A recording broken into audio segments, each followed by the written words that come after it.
The red-haired man calls out to Elizabeth while bathing with a gurgling pink-haired baby. A gentle hand caresses the cheek of the giggling pink-haired baby amidst sparkling bubbles. Reflections on a luxurious lifestyle where caring for the child brings unexpected, heartfelt rewards. The man holds the baby close, cherishing the blessed environment they now share together. Recalling a past life before being born anew, she vows to cherish this family forever. A blue-haired infant cries out from within a golden patterned swaddle against a dark background. In her previous life, she was named Liz and remembers the day she was signed. The blue-haired girl stands alone among robed figures, reflecting on her isolated and lonely childhood. Orphaned and poor, the blue-haired girl learned early that money was the only key to survival. Driven by a need for stability, she worked tirelessly to gain entry into the royal palace. She studied by candlelight, dreaming of family within the 300-year-old kingdom of Eltode. A portrait depicts the infamous Tyrant family, distinguished by their vibrant and blazing red hair. Michael, the war demon, leads a charge on horseback to crush rebellious nobles with force. Queen Adelina enforced her own strict laws but also recruited talented commoners into the palace. The young blue-haired girl finds hope in the merit-based law while working in the library. She grips a book containing the history of the Tyrant family, reflecting on their power. Looking into the distance, the girl contemplates the possibility of finally having a real family. Reading her history books, she hopes to avoid the tragic fate that befell the previous rulers.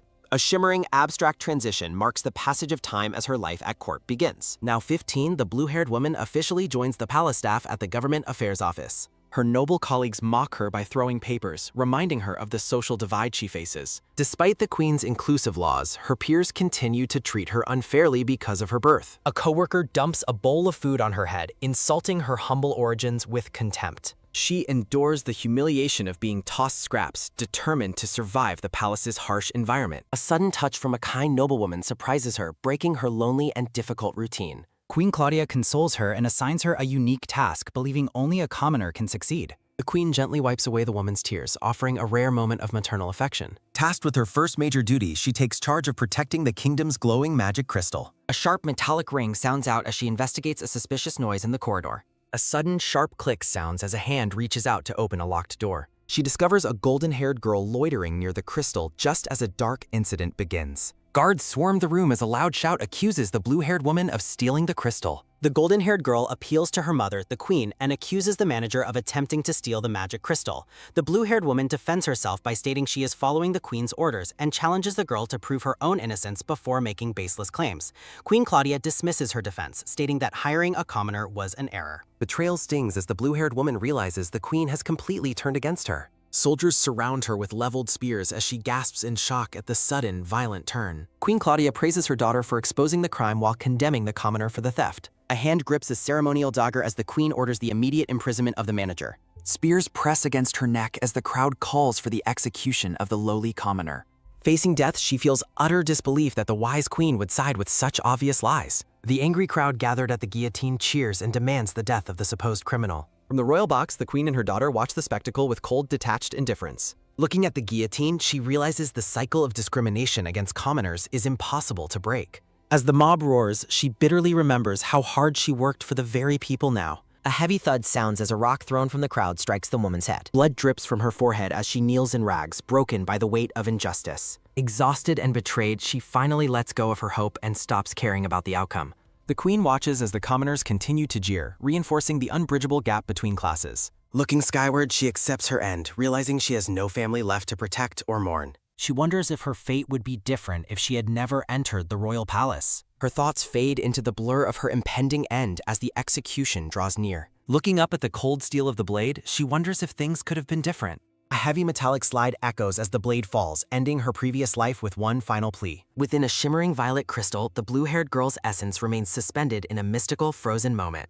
A sudden, sharp splash of crimson marks the violent end of her long journey through injustice. Waking up in a lavish room, the pink-haired infant struggles with the strange, heavy weight of her body. She stares in utter disbelief at her tiny hands, letting out a confused gurgle at her new form. The pink-haired infant marvels at the exquisite, high-quality fabric surrounding her in her brand-new, luxurious life. Gazing at the endless supply of milk bottles, she begins to realize the immense wealth of her family. Tucked away in a magnificent, gilded cradle, she realizes she has been reborn into high-ranking nobility. The vast, ornate ceiling of the Grand Palace towers above, signaling a life of extreme luxury and privilege. With wide, sparkling eyes and a bit of drool, the pink-haired baby excitedly takes in her surroundings. Letting out a joyous, toothless laugh, the baby celebrates her escape from poverty into this new world. Her excitement vanishes as she notices a portrait of the red-haired rulers she remembers as infamous tyrants. She recognizes Michael, the legendary battlefield demon whose red-haired ferocity once struck terror into the entire kingdom. The pink-haired baby wails in terror upon realizing she has been reincarnated into the notorious Tyrant family. The scene shifts as the creator shares her passion for introducing new stories to her dedicated readers. Despite the challenges behind the scenes, the team remains committed to providing quality translations for their audience. Readers are encouraged to join the community and support the team's efforts in sharing this journey.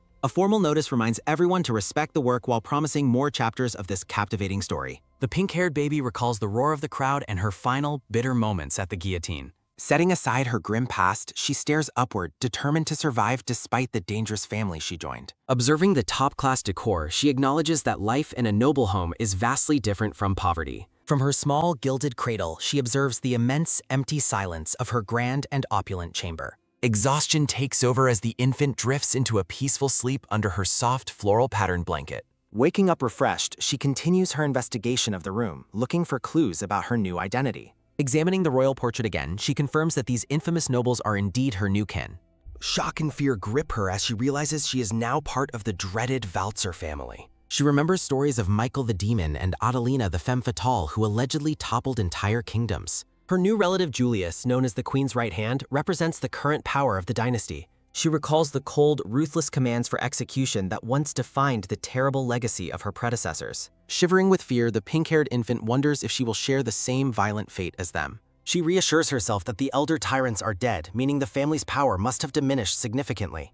Despite the family's fallen status, the infant remains skeptical about her safety within such a prestigious home. She hopes that even a family of tyrants will show some basic mercy to a helpless baby. Striking a cute pose, she wonders if her innocent appearance will be enough to win them over. Her confidence wavers as she nervously questions if her adorable new face can truly guarantee her survival. A sudden, sharp hunger pang interrupts her thoughts, prompting the pink-haired baby to let out a cry. Discomfort grows as she realizes her diaper is wet, adding to her mounting list of infant grievances. Panic sets in when she realizes that no one is coming to attend to her urgent needs. A sudden click sounds as a brown-haired maid finally opens the door, her expression cold and indifferent. A heavy thud sounds as the maid roughly shoves a cold bottle of milk into her mouth. The pink-haired baby recoils in shock, protesting the freezing temperature of the poorly prepared milk she received. The maid stares down with a blank, uncaring gaze, showing absolutely no maternal warmth or professional concern. After a brief, miserable feeding, the maid heartlessly walks away while the frustrated infant continues to cry. Tears of betrayal fall as she realizes her hopes for proper care were misplaced and her discomfort remains. She bitterly reflects that even a fallen noble family should be able to properly care for a child. Sunlight streams through the window, contrasting the bright, beautiful day with her lonely and neglected situation.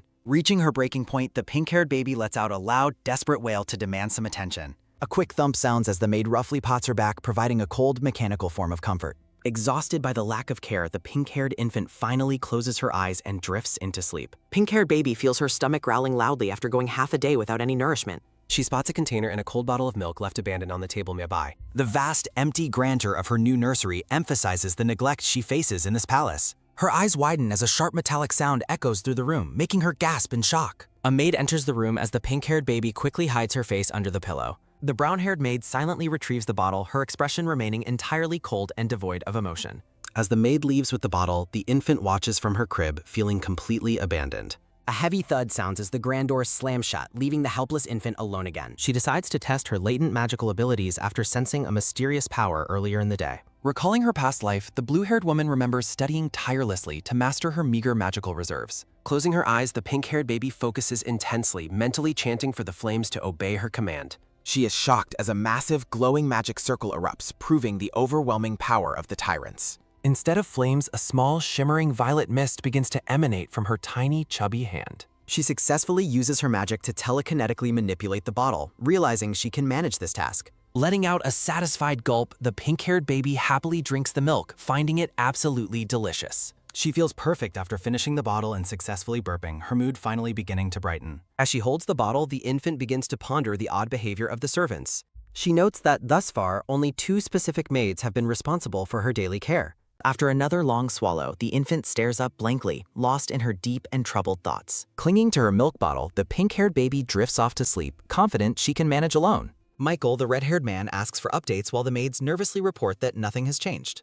The maids tremble in fear, noting the terrifying presence emanating from Michael's cold and green eyes. Known as the demon of the battlefield, Michael's arrival signals a heavy and oppressive atmosphere. Waking up feeling satisfied and full, the pink-haired infant stretches comfortably in her soft, luxurious bed. A formal notice interrupts the narrative flow, reminding readers of the official source for this story. Michael asks for updates, and the maids nervously confirm that everything is proceeding without any unusual incidents. With a stern and sharp gaze, Michael dismisses their unnecessary details about his infant daughter's quiet behavior. He decided he should personally monitor the child's progress instead of relying solely on the servants. The sprawling mansion grounds are filled with numerous servants, yet very few ever visit the nursery. Despite the abundance of staff, a sense of isolation and neglect hangs over the infant's room. Tucked into her bed, the pink-haired infant smiles innocently, unaware of the looming shadows around her. The maids discuss how strange it is that only the two of them manage the child's care. One maid claims baby care is easy, but the pink-haired baby strongly disagrees with her assessment. The blonde maid speculates about her partner's maternal instincts, prompting a frustrated internal reaction from the infant. She realizes with horror that the servants are neglecting her because each assumes the other is responsible. High above her golden cradle, a massive crystal chandelier casts a warm glow over the lonely room. She acknowledges that without her adult consciousness and magic, this neglected infant would surely have perished. Her eye snaps open as a low, ominous rumbling sound begins to vibrate through the air. A chill runs down her spine as she notices icy, terrifying eyes peering through the door crack. The room falls silent, the golden crib standing alone in the center of the vast, opulent chamber. Terrified by the overwhelming presence, she wonders why the mysterious man only visits when she is alone. As Michael stands silhouetted in the doorway, the panicked baby wonders how she can survive this encounter. Time passes as the scene shifts forward, marked by a bright and shimmering transition through the nursery. Wearing stylish sunglasses, the pink-haired baby relaxes with her bottle, trying to maintain her cool facade. She observes that the mysterious red-haired man consistently arrives at the exact same time every day. Looking around the grand, shadowy room, the infant begins to connect the dots regarding Michael's identity. She remembers a warmer time in her past, eating bread alongside commoners who felt like family. Watching Michael watch her, she wonders if he actually likes children or if he is her father.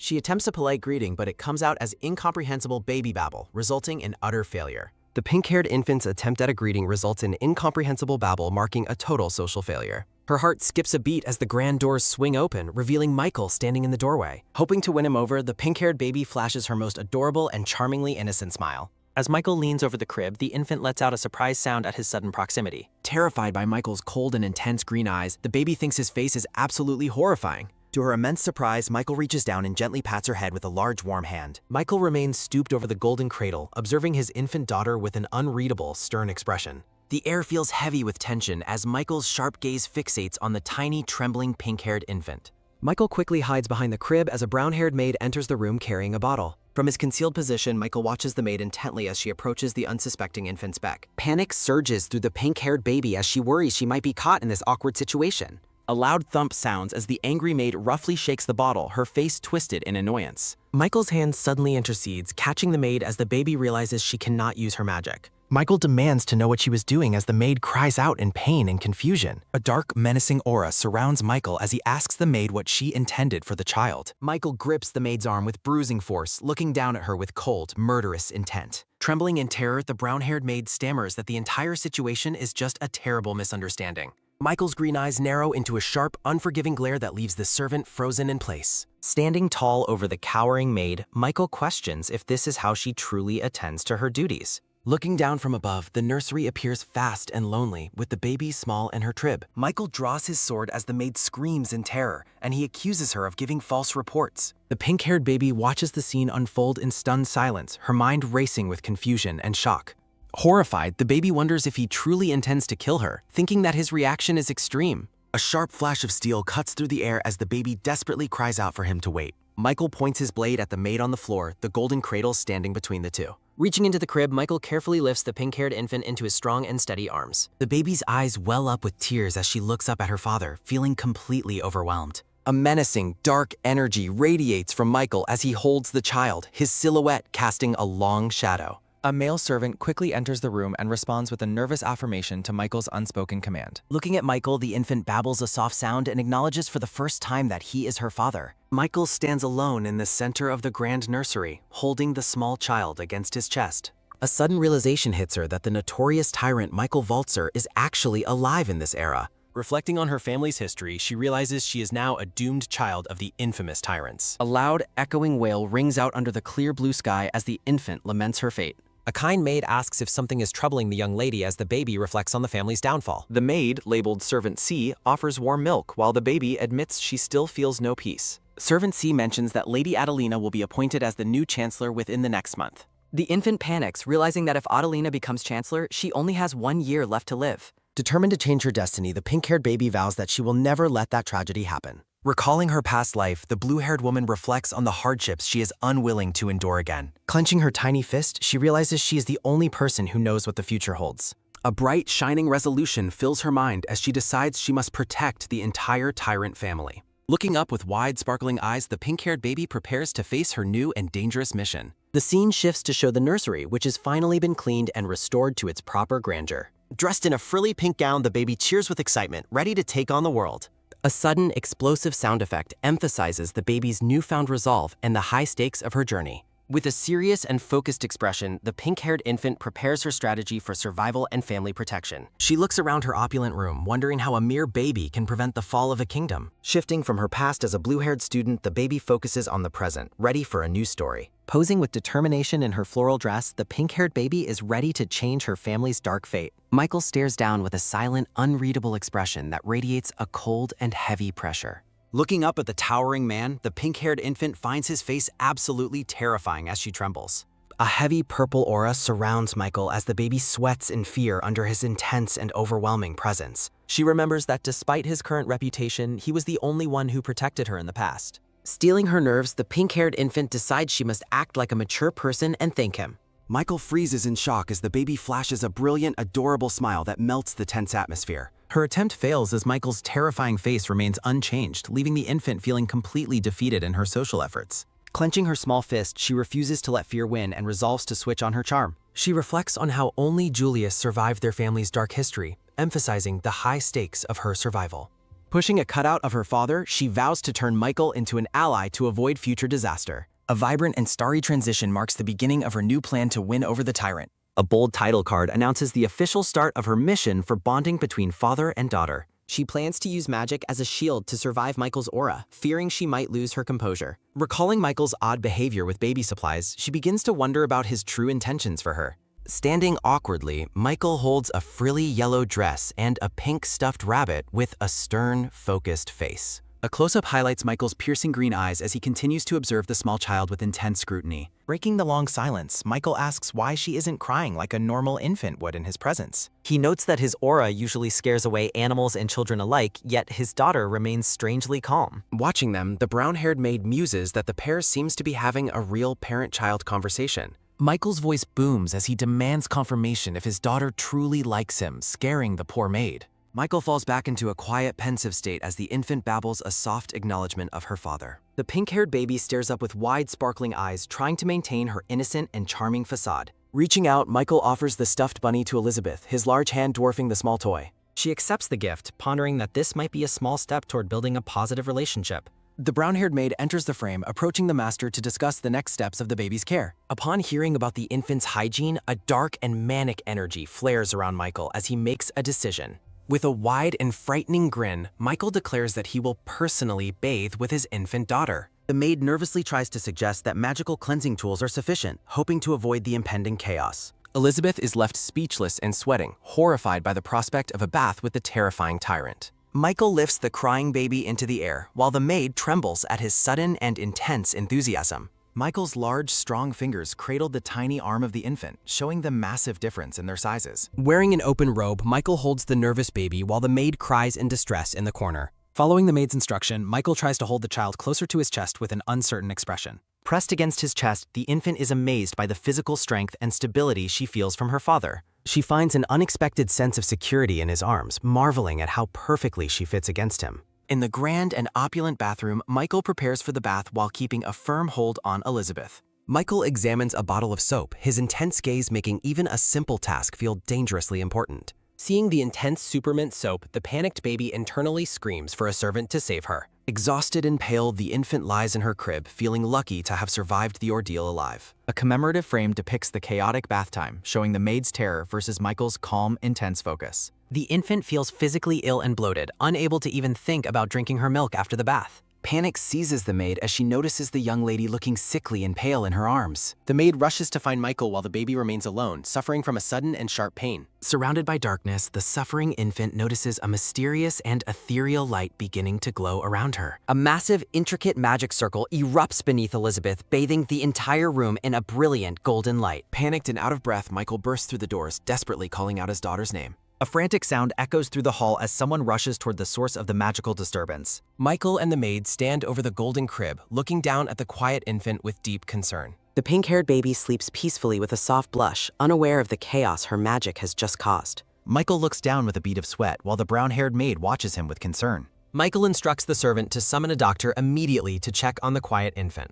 Standing by the ornate golden cradle, Michael gazes at his daughter with a worried, uncertain expression. Within a shimmering aura, the blue-haired woman suddenly manifests on the floor of the grand nursery. Breathless and trembling, the blue-haired woman touches her face in a state of complete and utter shock. Looking down at her hands, she realizes with a gasp that she has regained her former body. A bold warning message appears, demanding that readers only support the series on the official website. From her position on the floor, the blue-haired woman observes the pink-haired infant sleeping in the crib. A pale hand reaches out toward the railing of the golden cradle as the room remains silent. Leaning over the edge, the blue-haired woman watches her infant self sleeping peacefully under the blankets. She wonders why her old form has returned while she gently touches the pink-haired baby's forehead. The blue-haired woman vanishes in a swirl of light as the pink-haired baby suddenly wakes up. With a serious expression, the infant stares forward as she begins to process her strange new situation. The blue-haired woman reappears as a spectral figure floating effortlessly through the air of the nursery. Looking back at the cradle, she notes that her infant body is currently deep in sleep. Examining her glowing hand, the blue-haired woman realizes that her magic has finally fully manifested within.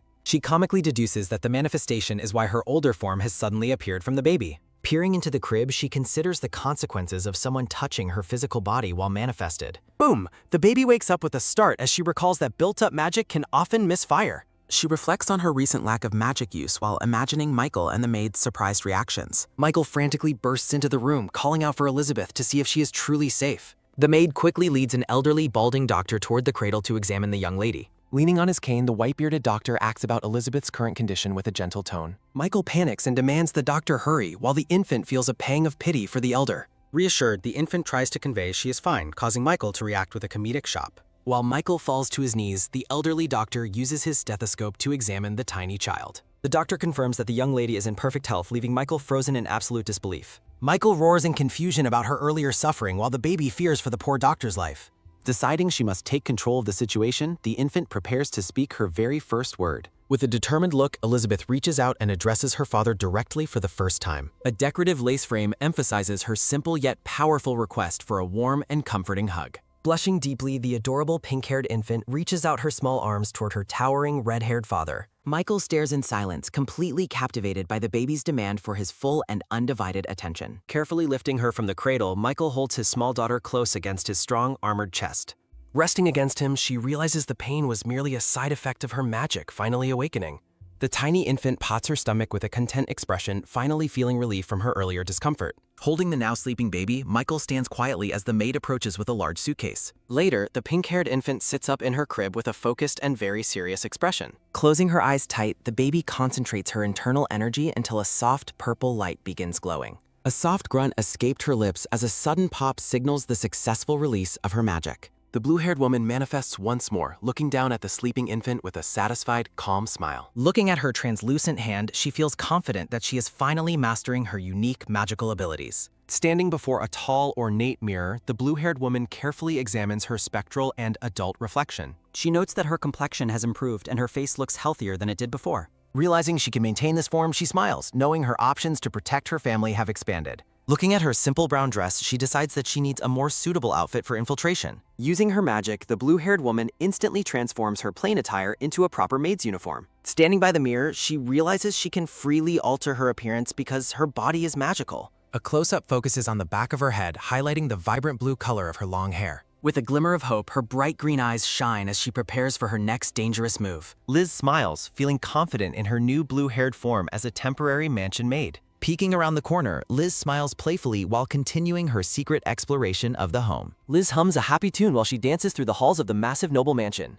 Her brown shoes tap lightly on the tiled floor as she wanders through the empty hallways. Pausing by a window, Liz admires the lush green garden and the bright, sunny afternoon sky. Liz finds an elegant white vase and touches it with wonder, her eyes sparkling with excitement. She notes that her magical form maintains all 5 senses as she explores the grand corridor. The blue-haired woman looks around the quiet room, curious about the many secrets hidden within. A bead of sweat rolls down her face as she cautiously navigates the labyrinthine mansion halls. Looking down from a balcony, she realizes the sheer scale of the estate is truly overwhelming. Drained, she calls herself Tired Z, noting how mentally exhausting it is to navigate with magic. She focuses her energy, resolving to find her father's study before her transformation finally wears off. Liz spots a brown-haired servant carrying a tray of refreshments through a sunlit, arched hallway. The scent of tea and sandwiches is tempting, but a sudden shock halts her in place. Seeing the maid enter a specific room, Liz realizes she may have finally found Michael's office. The servant politely asked for permission to enter the room while Liz watches from the hallway.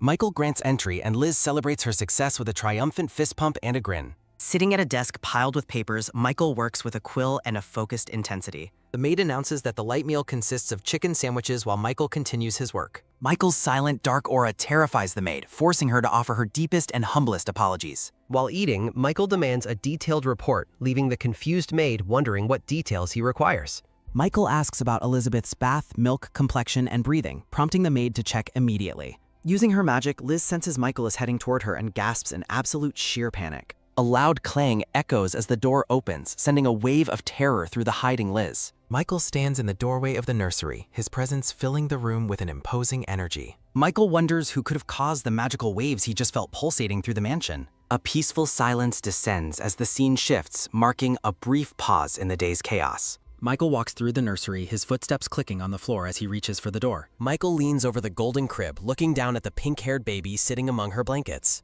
The infant introduces herself as Elizabeth while her adult form's consciousness smiles warmly in the background. Liz panics and prepares to teleport, sweating as Michael moves toward her infant self's location. A glowing magic circle forms beneath her feet as she prepares to vanish from the hallway corner. A brilliant pillar of light erupts, signaling the start of the baby's magical return to her body. Swirling energy consumes Liz as she teleports, just a moment before Michael can spot her presence. Michael looks toward the empty hallway, unaware that a magical intruder was just standing right there. Back in her crib, the infant gasps for air, relieved to have returned safely just in time. Michael suggests another bath, triggering a terrifying flood of memories involving soap for the poor baby. Michael notes things will get busy, reminding Elizabeth of the intense work she saw in his office. The infant watches her father, wondering why he chooses to handle so much difficult work alone. She reflects on the mansion's massive size and the surprisingly small number of servants she encountered. Michael lifts the tiny pink-haired baby with his large hands, holding her up with surprising gentleness. Looking into her eyes, Michael asks Elizabeth if she is truly not afraid of his presence. Michael asks if she fears hands that have killed, while she babbles a soft, unafraid response. Looking at her father, she understands that his past actions were necessary for the nation's peace. A dark notification explains that Michael the Tyrant maintains order by preemptively quelling any potential rebellions. A vision of the past shows Michael on a battlefield, standing victoriously over a fallen enemy. Michael reflects on sacrificing himself for his country, realizing he is not the only one doing so. Michael stops himself, questioning why he is sharing such dark thoughts with a small, innocent child. A close-up captures the baby's large, shimmering green eyes as she watches her father with affection. Michael holds Elizabeth close to his chest, the two of them sharing a moment of quiet connection. The pink-haired baby gazes up with innocent wonder while resting against her father's chest. Looking down at the silent infant, Michael asks what she is currently thinking about. Standing in the background, the brown-haired maid nervously claims that absolutely nothing is wrong. The maid smiles warmly, thinking Michael has become quite good at caring for the young lady. Michael walks through the sunlit hallway, carrying his daughter while the maid follows closely behind. Elizabeth smiles contentedly, thinking that winning over her father is a very simple task indeed. A loud rip echoes as Michael crushes cushions, which Elizabeth notes he did often while practicing. A quick gotcha sound signals the door opening as a butler and maid enter the room. Michael stares forward with a stoic expression while calmly stating that he understands the situation. Holding Elizabeth close, Michael looks down with a face that hides his complex, unspoken emotions. Michael and the maid depart the room together, leaving the quiet nursery and peaceful silence. A soft wah escaped Elizabeth's lips as she begins to drift off into a deep sleep. Shimmering with a magical aura, the pink-haired baby sleeps soundly within her golden cradle. The blue-haired woman manifests again, her presence filling the room with a mystical white vapor. Liz worries her operation to bond with Michael will stall if he stays too busy. A sudden poof signals the start of Liz using her magic to shift the scene again. Liz runs through the manor, finding it odd the Knight Commander is stationed here full-time. An annoyed escaped Liz's lips as she resolves to finish the father's paperwork herself. Clad in her maid uniform, Liz explores the massive, empty corridors of the grand estate. Liz panics when she realizes that she is actually currently standing right there in the mansion. A hand holds a decorative black quill, ready to begin signing the stacks of documents. Liz signs the papers, thinking Michael will only need to add his signature once he returns. Liz imagines a smug Michael, noting that her secret assistance is actually incredibly helpful to him. Michael looks at a blank document with confusion, wondering about the state of his work. Sitting at his grand desk, Michael examines the finished paperwork with a very suspicious look. Peeking through the glass window, Liz watches Michael work from her hiding spot outside. Liz smiles, feeling triumphant that her secret plan gives her more time with her father. Michael works while Liz watches, and he thinks he must come up with a new solution. Nestled against Michael, Elizabeth feels absolute bliss as they share a quiet nap together. Elizabeth notes how good it feels to rest on Michael's chest while he sleeps Howay. Michael gazes at the child, wondering how a baby can endure his intense magic power. Elizabeth silently credits her magic and past life memories for her resilience while smiling at him. Michael's terrifying dark aura overwhelms the maids, who tremble in fear of his powerful presence. Michael decides the knight's training is lacking, prompting the baby to cheer the knights on mentally. Michael asks Elizabeth if she has met him yet, leaving the infant wondering who he means. A dark notification reveals that Elizabeth has an older brother named Julius who exists nearby. Elizabeth is shocked, realizing she completely forgot about Julius, the Tyrant family's only other survivor. A vision of the ruthless Julius Waltzer appears, causing the infant Elizabeth to scream in terror. A bold warning screen interrupts the scene, highlighting the gravity of the family's secret history. Gossip fills the grand hall as the scene shifts to a young man walking away. A servant informs Julius that Michael will not be attending sword training again for the day. Julius stops and asks what happened while the servant begins to explain his father's absence. Sparkles surround the pink-haired Julius as he reacts with surprise to the news about Michael. While being fed, Elizabeth realizes she was so obsessed with Michael that she forgot Julius existed. Close up on Elizabeth as she drinks from her bottle, her large green eyes showing deep thought. Looking at Michael's back, Elizabeth wonders if there are simply not enough trustworthy people around. Elizabeth concludes that Michael's intense and frightening nature is simply scaring all the servants away. A loud burp escaped the baby's lips as the maid gently pats her on the back. Elizabeth looks away with a sweat drop, contemplating the difficult situation regarding her father's reputation. Elizabeth reflects on how Julius, the future chancellor, should be the one helping their busy father. The purple-haired baby girl looks on with a determined expression, her green eyes shimmering with purpose. Narration recalls Julius Waltzer's past role as a cold-hearted right-hand man with a blank, doll-like expression. He was famously popular among the nobility, but only ever responded to the presence of Queen Claudia. A memory from a past life surfaces, showing a blue-haired maid observing the high-ranking palace officials. Julius stares down the commoner girl with an icy glare, demanding she move away from the queen. His voice drips with disdain as he wonders aloud if the royal court standards have truly plummeted. Remembering his cruelty, the woman clenches her fist, recalling how he constantly mocked her for being small. Elizabeth rolls around on her bedding, her small brow furrowed as she dwells on her past grievances. She notes the only thing her current brother and past enemy share is their striking reddish-pink hair. Recalling her time as a palace worker, the blue-haired girl remembers the bullying she endured while studying profiles. Looking at old records, Elizabeth realizes 12 is a remarkably young age for a child to enter service. She suspects a hidden, more serious reason must exist to explain why Julius began his career so early. Memories show a younger Julius carrying a sword, following the rigorous training schedule his father personally demanded. A brown-haired official confirms the schedule is correct while the young boy listens with a focused gaze. Julius is shocked and annoyed to learn his father canceled his lessons to spend time with the baby. He immediately orders a carriage, unable to believe his father would prioritize Elizabeth over his training duties. In the lush garden, Michael cradles Elizabeth while a maid explains the necessity of exposing babies to sunlight. A sharp glint appears in Michael's emerald eyes as he senses an unexpected arrival at the palace gates.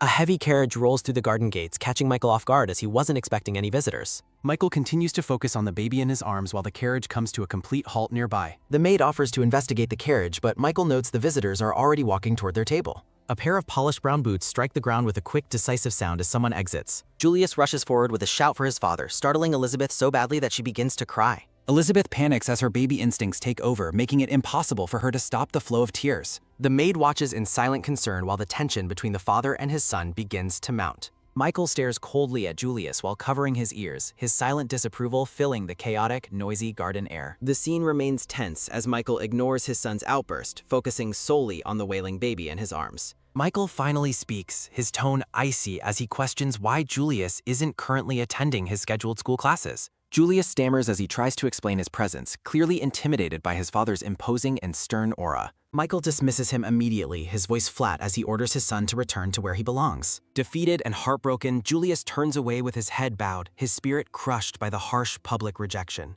Watching him leave, Elizabeth realizes her father doesn't actually hate Julius, but simply handled the situation very poorly. Elizabeth tugs on the maid's sleeve, signaling that she is ready to go back inside for a nap. Michael remains stoic as he gives the final order to take the baby back to her private room. The maid acknowledges the command and gently takes the pink-haired baby from her father's lap to depart. Elizabeth feels a pang of sympathy for her brother, noting how visibly pained he was by the cold dismissal. Safe in her room, the baby closes her eyes, drifting off to sleep amid soft, glowing magical lights. The scene shifts to the quiet courtyard where a stone fountain flows gently against the palace's white walls. Tucked away in a corner, young Julius huddles on the ground, weeping silently into his crossed, trembling arms. Sunlight catches the tears in his eyes as he remains lost in a state of deep, lonely despair.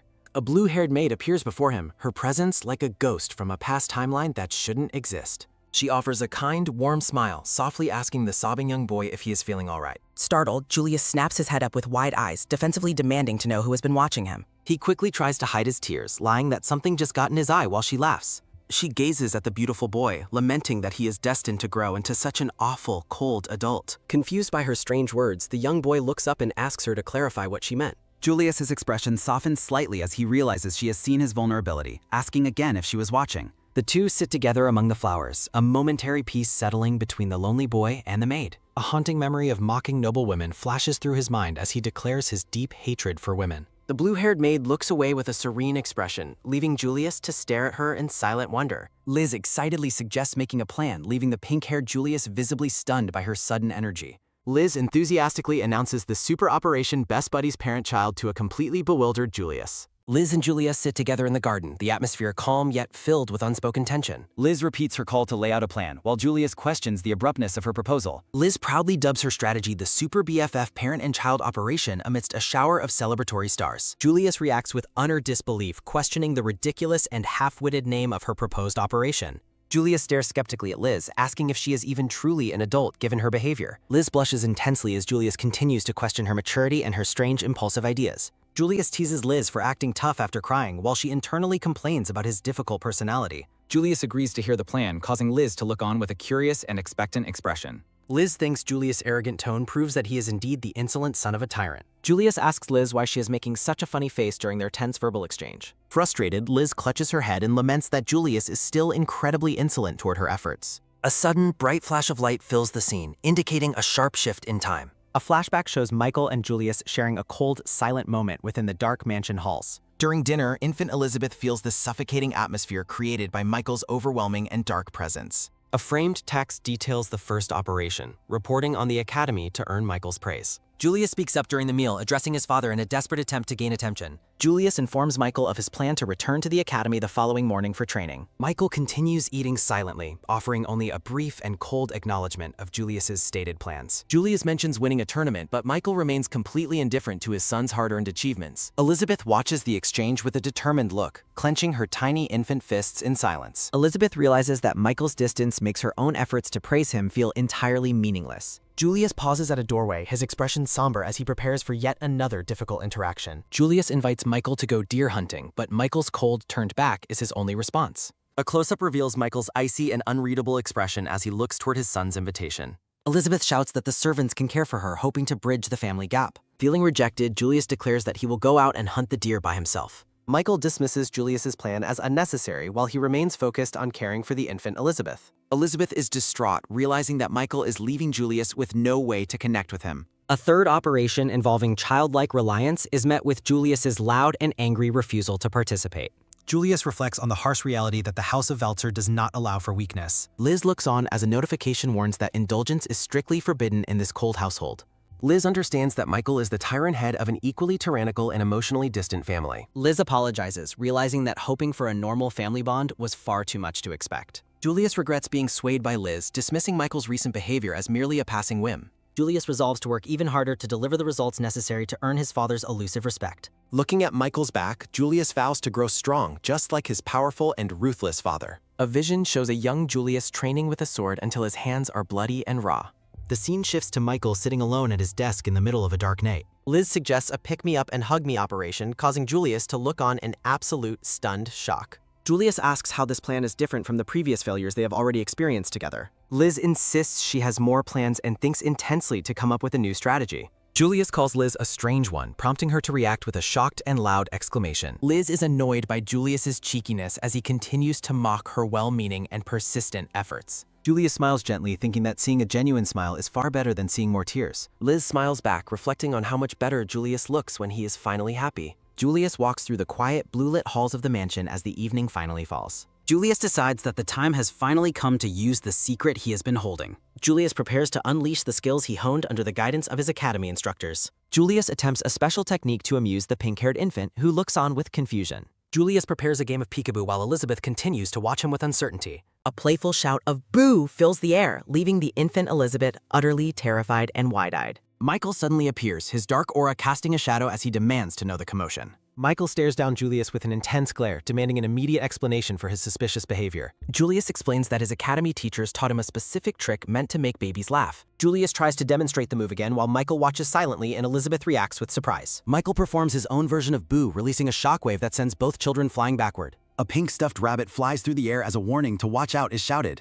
Julius and the infant Elizabeth tumble through the air together following the impact of Michael's powerful shout. Elizabeth realizes she nearly perished before her downfall began, while Julius apologizes to his stern father. Michael admits he underestimated the move's danger, though Elizabeth thinks it is only dangerous because of him. Michael places a firm hand on Julius's shoulder, leaving the young boy completely stunned and emotional. Michael commands Julius to remember that he must protect his little sister, Elizabeth, with his whole heart. Julius looks on with awe as Elizabeth cheers, happy to see the family finally beginning to bond. Hearts float around as Julius pulls Elizabeth into a tight hug, his face glowing with newfound affection. Elizabeth reflects on Julius's future as the Chancellor while watching him closely with her large eyes. A notification declares that despite the unforeseen outcome, the mission has been a smashing success. The blue-haired maid notes that she and Julius grew closer, though Julius looks skeptical of her words. Julius grows suspicious and questions her motives regarding his potential move into the Grand Imperial Palace. The blue-haired woman ponders her next words carefully as the conversation shifts to a more serious tone.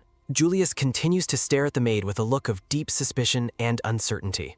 Julius demands to know how she discovered his secret palace invitation before he even told his father. Julius confronts the blue-haired maid, stating that he has found her suspicious from the very beginning. A sharp accusation of being a spy is leveled at the blue-haired maid, catching her completely off guard. The blue-haired maid panics, waving her hands as she frantically denies being a spy to Julius. Stuttering and sweating, the blue-haired woman struggles to find the words to explain her true identity. Elizabeth's thoughts reflect her disbelief that Julius has kept so many secrets from their stern father. In a moment of absolute panic, the blue-haired maid blurts out that she is actually Elizabeth. Julius stares at her with a blank and stunned expression, unable to process her shocking confession. A bold warning screen interrupts the scene, highlighting the gravity of the family's secret history. The blue-haired woman begins to say something else, her face pale with the weight of her mistake. A loud shout of "Elizabeth" echoes as the blue-haired maid realizes she has just exposed her secret. A tense silence follows as the maid and the pink-haired boy stare at each other in shock. Julius looks on with complete bewilderment, asking for clarification on what he just heard her say.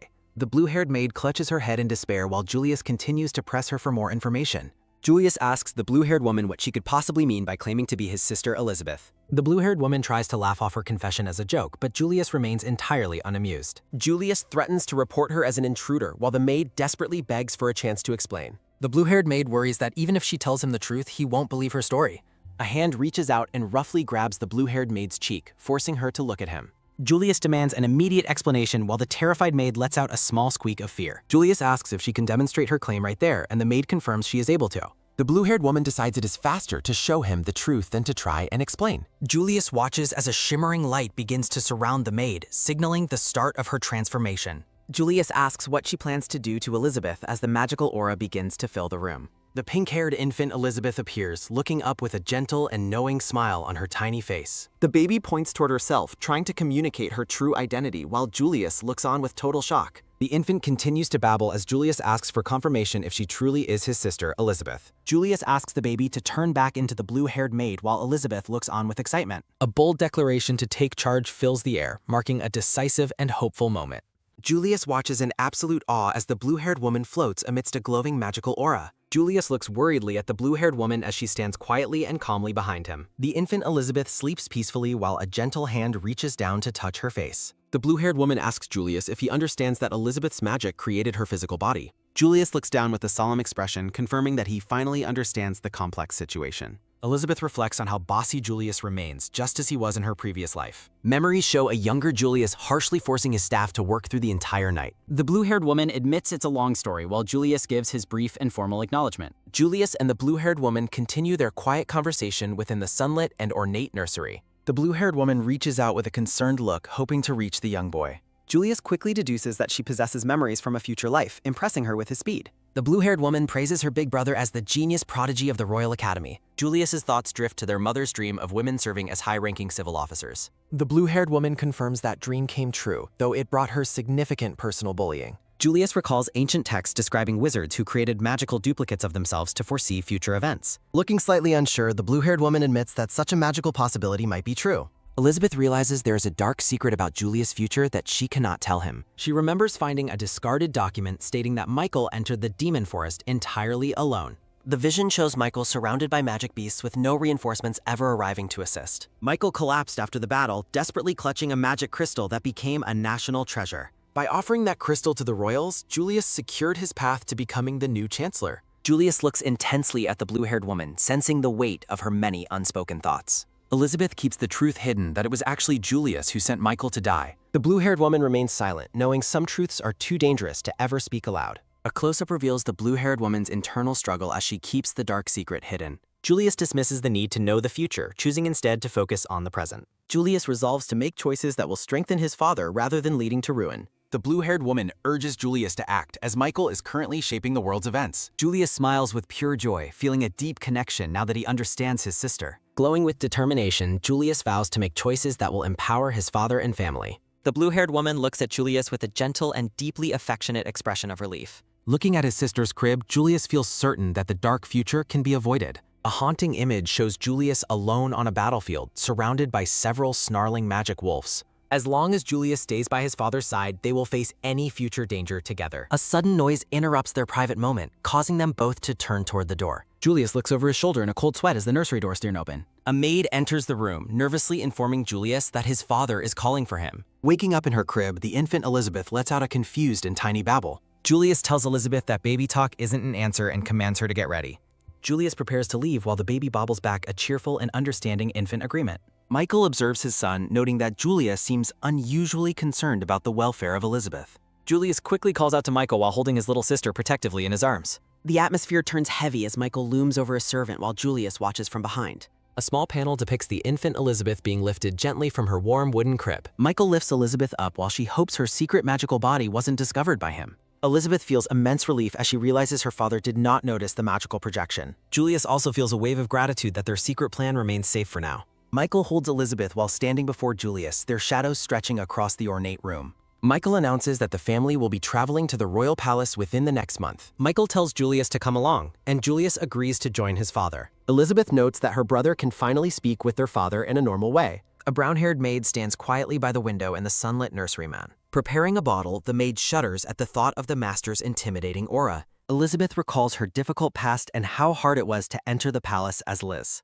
She realizes that being born into a noble family makes palace entry incredibly easy. The infant looks forward to meeting her mother, the woman known as the villainous Adelina. A cheerful smile crosses Elizabeth's face as she anticipates seeing her mother again soon. Julius and Michael sit together at a large desk focused on several piles of paperwork. A memory shows the blue-haired woman advising Julius to help his father with his duties. Julius stares intently at the task before him, determined to succeed in his new role. Michael explains that the knight's physical labor has effectively reduced the number of magic beasts. Julius counters his father's point, arguing that efficiency and safety are two different matters. When asked about school, Julius states he has mastered everything but the way of the sword. The pink-haired boy feels confident that taking a short break will not cause any issues. Julius clarifies that his absence from studies will only last until the inauguration ceremony begins. Michael remains silent and contemplative as he listens to his son's serious and confident explanation.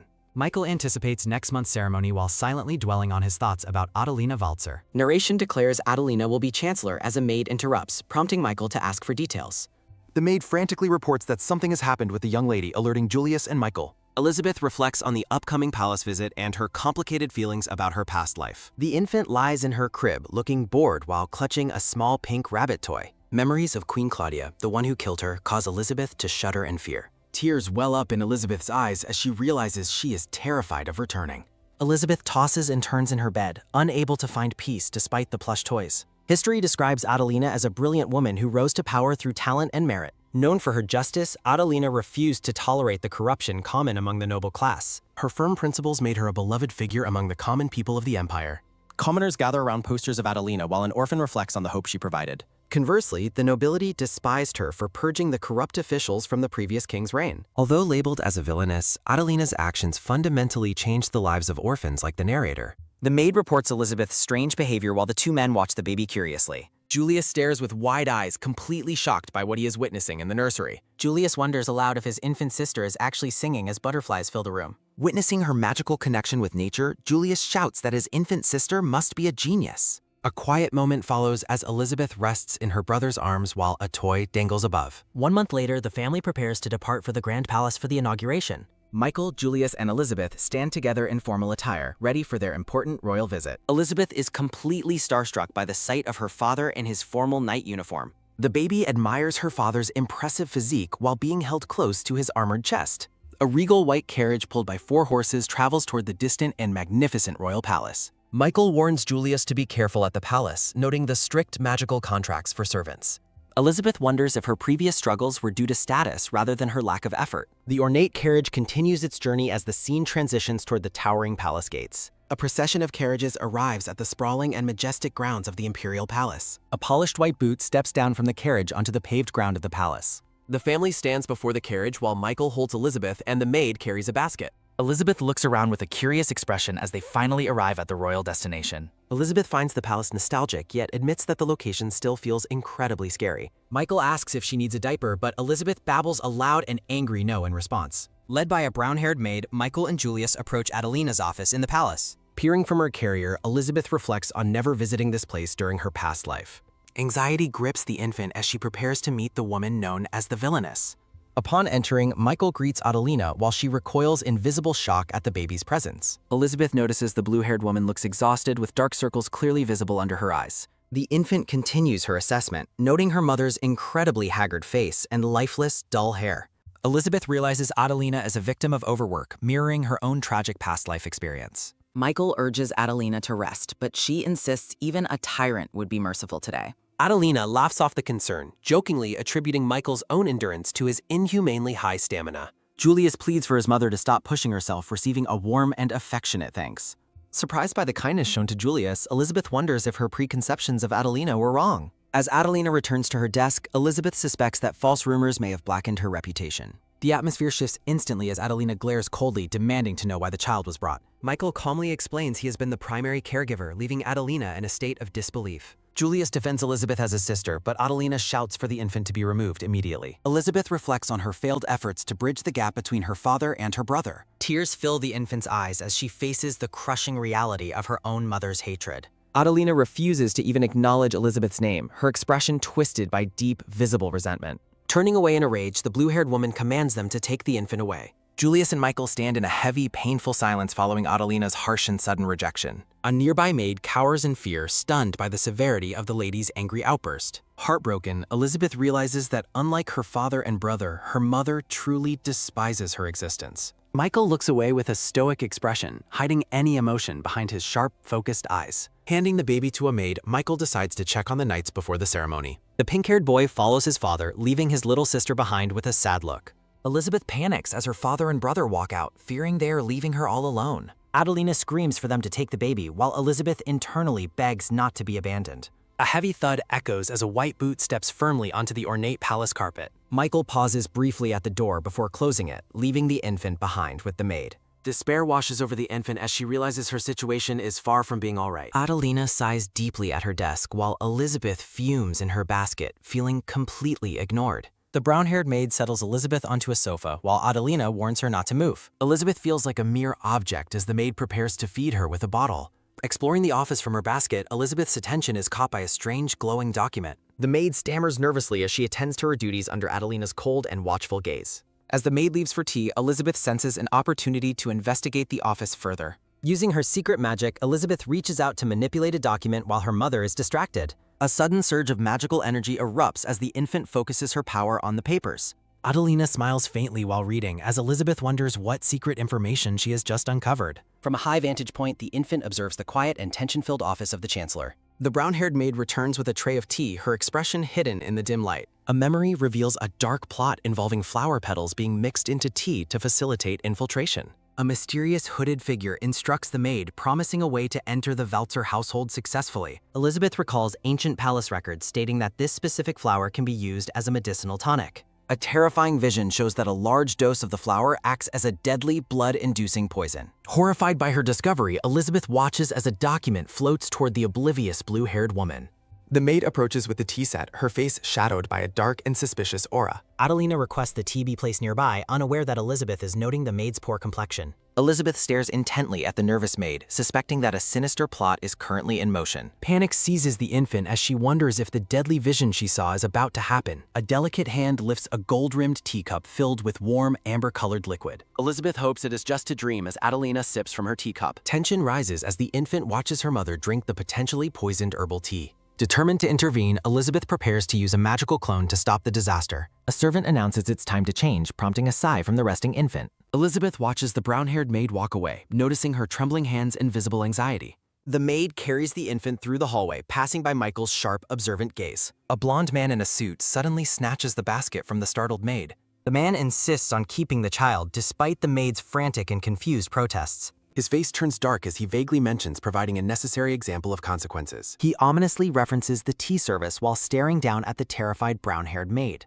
Realizing the tea has been served, the man questions her with a cold, piercing look. Michael's blue eyes narrow as he suggests the woman should take some permanent rest. Blood splatters as the blonde man ruthlessly stabs the maid through the chest. The maid coughs up blood in shock as Elizabeth watches the horrific murder unfold. Elizabeth realizes with horror that the cold-blooded murderer is actually a royal palace servant. Michael and Julius walk down the grand hallway, unaware of the violence occurring nearby. Julius calls out to his father, intending to speak about his little sister Elizabeth. Michael looks back with a stoic expression, acknowledging his son's call with a brief confirmation. As they walk, Julius ponders the weight of his father's words regarding their situation. Michael stops abruptly, his intuition triggered by a sudden, violent mental image of blood. Sensing immediate danger, Michael tells Julius they must return to the office at once. The murderer stands over his victim while the infant watches from her basket. He calls the dying maid a foolish woman before turning his cold gaze away. The blonde man's face remains chillingly indifferent as he prepares to finish his grim task. The dying maid reaches out for his leg, wheezing out a final, desperate plea. He reacts with visible fury when her bloody hand touches his boat. With a violent, bone-jarring kick, he sends the dying woman sprawling across the floor. Thwack! Elizabeth's eyes glow with intensity as she internally begs for the brutal violence to stop. The infant lets out a desperate cry, her magic reacting to her intense emotional distress. A massive, blinding pillar of blue magical energy erupts from Elizabeth, shaking the entire hallway. The basket flies through the air as a hand reaches out toward the falling child. Using her last ounce of strength, the bleeding maid catches the basket. Julius runs through the palace, frantically calling for his father and questioning the commotion. Michael and Julius follow the source of the mysterious fading light down the long corridor. Michael draws a small wand as they reach the scene of the massive magical discharge. They find the man collapsed and the bleeding maid protecting Elizabeth's skirt. Terrified by the amount of blood, Elizabeth's mind flashes back to her past life's end. Michael commands Julius to take the infant while a dark, oppressive aura fills the area. Julius holds his crying sister while Michael kneels to assess the dying brown-haired maid. Michael wonders aloud if the blonde man's condition is due to poison or a suicide. He stares intensely at the scene, his mind racing to understand the failed assassination attempt. Julius gently calls Elizabeth's name, trying to soothe the infant as she cries in terror. Standing together in the hallway, the family remains shaken by the sudden and brutal encounter. Tears stream down Elizabeth's face as she hiccups from the sheer trauma of the event. The infant's large eyes are filled with sorrow and fear as she continues to sob. Julius holds the wailing baby while Michael stands tall, his gaze fixed on the distance. Looking down at the crying child, Julius realizes how close she came to absolute disaster. Elizabeth reflects on her inability to process the horror, admitting she was purely, deeply afraid. Palace staff arrive to manage the bodies while Michael remains silent, his expression unreadable. Elizabeth can do nothing but cry as her father holds her close after the trauma. Michael holds the sobbing purple-haired infant, staring down at her empty basket with a frown. Julius informs his father that Elizabeth has been crying since the moment they left the office. Looking down at his little sister, the pink-haired boy notes her extreme distress and fear. Michael assumes she was terrified while a guard arrives reporting that Lady Adelina is unharmed. Michael acknowledges the report as a soldier confirms that the maid's life-threatening bleeding has stopped. The brown-haired guard prepares to present more evidence found at the scene of the attack. He shows Michael the delicate pink flower petals the maid was carrying during the incident. Michael's expression hardens into a cold, menacing stare as he processes the implications of the evidence. Michael takes the petals for himself while the guard acknowledges his order with a crisp salute. As they leave, Julius calls out to his father to discuss the safety of the household. Michael orders his son to ensure that Adelina is provided with a much stronger guard presence. Julius smiles with relief, thinking he can return to his studies at the academy without Ray. Michael denies the request, stating he wants Julius to remain at the mansion for some time. Michael's voice drops to a chilling tone as he begins a stern warning about their enemies. He declares that anyone daring to oppose the Walzer family will face certain and severe regret. Elizabeth rubs her teary eyes, slowly coming to terms with the magnitude of the day's events. The scene shifts to the conclusion of the grand appointment ceremony for Elizabeth's mother, Adelina. Dressed in a magnificent blue gown, Adelina smiles warmly at the cheering crowd of noble guests. Michael asks the infant if she is finally awake, while Julius questions her sudden change in mood. Michael tells the squirming baby to calm down, his presence surprising the wide-eyed purple-haired girl. The red-haired man gently pulls Elizabeth to his chest, offering her a rare moment of comfort. The noble family stands together on the red carpet under the watchful eyes of the aristocracy. Guests whisper about Michael's affection until his terrifying demonic aura causes them to shriek in fear. Adelina looks away uncomfortably while Elizabeth realizes she must remain strong despite her mother's coldness. Elizabeth stares ahead with a determined look, processing the complex dynamics within her high-ranking family. The brown-haired maid lies motionless in a luxurious bed, her eyes closed in deep exhaustion. She slowly opens her eyes, finding herself in unfamiliar, opulent surroundings following the brutal confrontation. The guard asks if she is awake while she wonders how she managed to stay alive. A sharp flash of memory startles the maid as she realizes the danger is not over. Panicking, she shouts for someone to help the lady, her voice full of desperate concern. The guard reassures her that Elizabeth is safe, leaving the maid in a state of shock. Tears of disbelief and relief fill the maid's eyes as she processes the miraculous news. Sobbing with happiness, the brown-haired woman expresses her profound joy that the infant was spared. The maid remains in bed under guard as the investigation into the assassination attempt continues. A guard reports to Michael that no incriminating evidence was found within the palace grounds. He explains that the maid's motive stemmed from threats made against the life of her daughter. Michael acknowledges the guard's report while noting the complicated lies surrounding the maid's desperate actions. Elizabeth realizes the claims about the maid's intent were actually part of a much deeper deception. The infant looks adorable in her golden dress, unaware of the political storm brewing around her. Michael decides to review the magical contracts of all servants to prevent further betrayals or infiltration. Julius inquires about the fate of the intruder who nearly took his little sister's life. Michael's piercing green eyes narrow as he contemplates the shadows lurking within the royal palace. Elizabeth initially feels relieved that the crisis passed, but a sense of impending doom lingers. Adelina screams at Michael, furious that he disobeyed her orders regarding the purple-haired infant's presence. Julius pleads for his mother to calm down, but she continues her angry and hysterical outburst. Realizing her mother truly dislikes her, Elizabeth cries in her brother's arms as Michael watches silently. Golden-framed images depict Michael's growing bond with Elizabeth as he personally handles her care. Adelina glares at her husband with pure resentment, her arms crossed in a defiant and cold stance. Michael informs his wife that he was specifically instructed to bring Elizabeth to the palace tonight. Michael and Julius watch in silence as Adelina declares herself the one responsible for the situation. Shock and disbelief are visible on the faces of both Adelina and the infant Elizabeth. Elizabeth recognizes Queen Claudia, a blonde woman in blue, while a haunting image of a guillotine appears. Adelina's golden gaze meets Elizabeth's wide eyes as the infant clutches her bottle in surprise. Michael cradles the purple-haired baby close, telling the squirming child to settle down and be calm. Elizabeth is stunned to see Queen Claudia, noting with alarm that the woman hasn't changed at all. Turning her head slightly, the elegant blonde queen maintains a graceful and composed profile. Elizabeth reminds herself of her new identity, setting aside the memories of her previous life as Liz. Addressing the first queen, Adelina asks if her preparations for the upcoming evening ball are finally complete. Claudia explains she rushed over immediately after hearing that a serious incident had occurred in this location. Adelina admits she felt compelled to hurry to the scene with her husband and children behind her. Claudia mentions hearing reports of a servant attempting to kidnap the daughter of the High Commander. Adelina remarks that Claudia shouldn't have troubled herself, even if she manages the guest rooms. A red and gold fan conceals the lower half of Queen Claudia's face as she listens. Hiding behind her fan, Claudia senses a powerful and perhaps dangerous presence nearby. From Claudia's perspective, Michael stands tall as he holds the small purple-haired infant securely in his arms. Looking up at Queen Claudia, Elizabeth feels a deep sense of unease and a very strange vibe.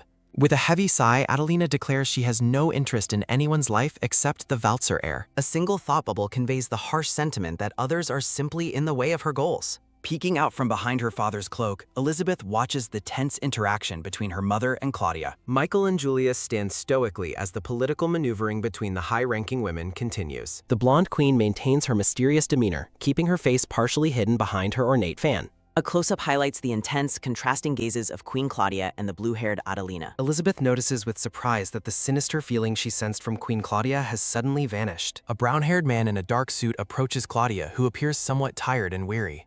Close-up on Queen Claudia's gaze. Claudia says she is counting on Adelina, who expresses gratitude while Elizabeth thinks her mother hates her. The infant feels as though her mother deliberately pushed the first queen away from her. As the family prepares to depart, Elizabeth rests against Michael, feeling the weight of the day's encounters. Back in her chambers, the blonde Queen Claudia changes into a magnificent red and black gown. Claudia instructs her maid to make the necessary arrangements immediately, her expression cold and focused. With a chilling, narrow gaze, the queen vows that there will never be a next time. The dark-haired maid reacts with visible fear and trembling to the queen's ominous and threatening tone. Maids work quickly to finish dressing the queen as she prepares for her next calculated move. Claudia's icy blue eye reflects a lingering image of Michael holding the infant Elizabeth. The queen orders her servant to immediately send a formal message to the head court mage. Overwhelmed by the intense aura of her mistress, the maid stands frozen in a state of terror. Smiling darkly in her reflection, Claudia plans a secret investigation into something that has caught her interest.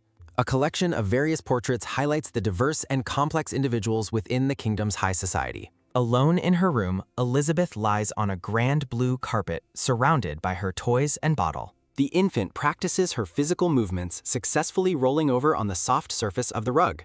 Celebrating her progress, Elizabeth realizes she can now roll over with ease and even use magic. A golden bottle floats through the air, propelled by a trail of shimmering magical stardust. Elizabeth proudly notes she can now hold objects by herself without needing magic as she grows. Sitting upright, the small girl clutches her bottle, satisfied with her increasing strength and coordination. Looking back, Elizabeth reflects on the failed kidnapping attempt that nearly changed the course of her life. A mysterious, glowing light fills the infant's vision as she recalls a strange and prophetic sight. While drinking from her bottle, Elizabeth concludes that what she saw was actually a glimpse of the future. Under the warm sun, a maid pushes the infant Elizabeth in an ornate stroller through the gardens. The brown-haired maid expresses her deep gratitude that the child survived the recent ordeal safely.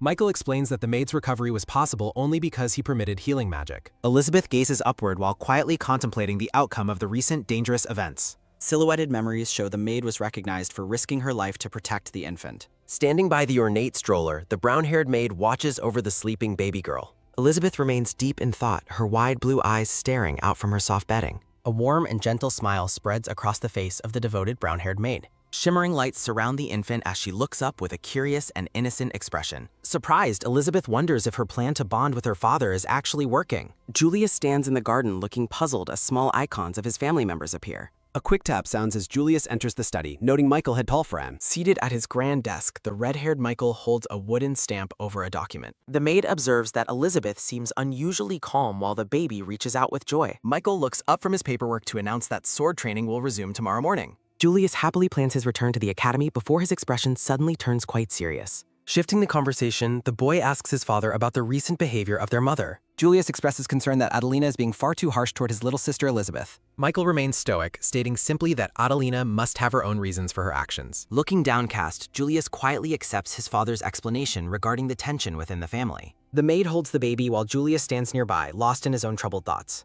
Julius cradles the infant close to his chest, his golden eyes filled with intense determination. Michael watches his children depart, reflecting on Elizabeth's resilience during the time spent with Julius. Michael contemplates the distance between his wife and the baby, recalling the blue-haired woman, Nausea. Silence fills the room as Michael's hand moves across the paper with a golden quill. A sudden voice apologizes for the interruption as Julius and the maid turn toward the door. The butler announces a messenger's arrival from the palace, and Michael prepares to receive them. A high-pitched sound rings out, causing Elizabeth to look over with an expression of shock. Julius wonders if the royal palace has finally uncovered information regarding the attack on his mother. Clutching her pink dress, the infant Elizabeth feels a surge of intense curiosity about the news. Julius looks down at his sister and gently tells her to stop her fussing for that. Wah! A baby cries in terror as Michael's glowing green eyes narrow into a frightening gaze. Julius and the maid quickly excuse themselves from the room as the atmosphere turns cold. Michael walks toward the butler and the head mage, demanding to hear the official report.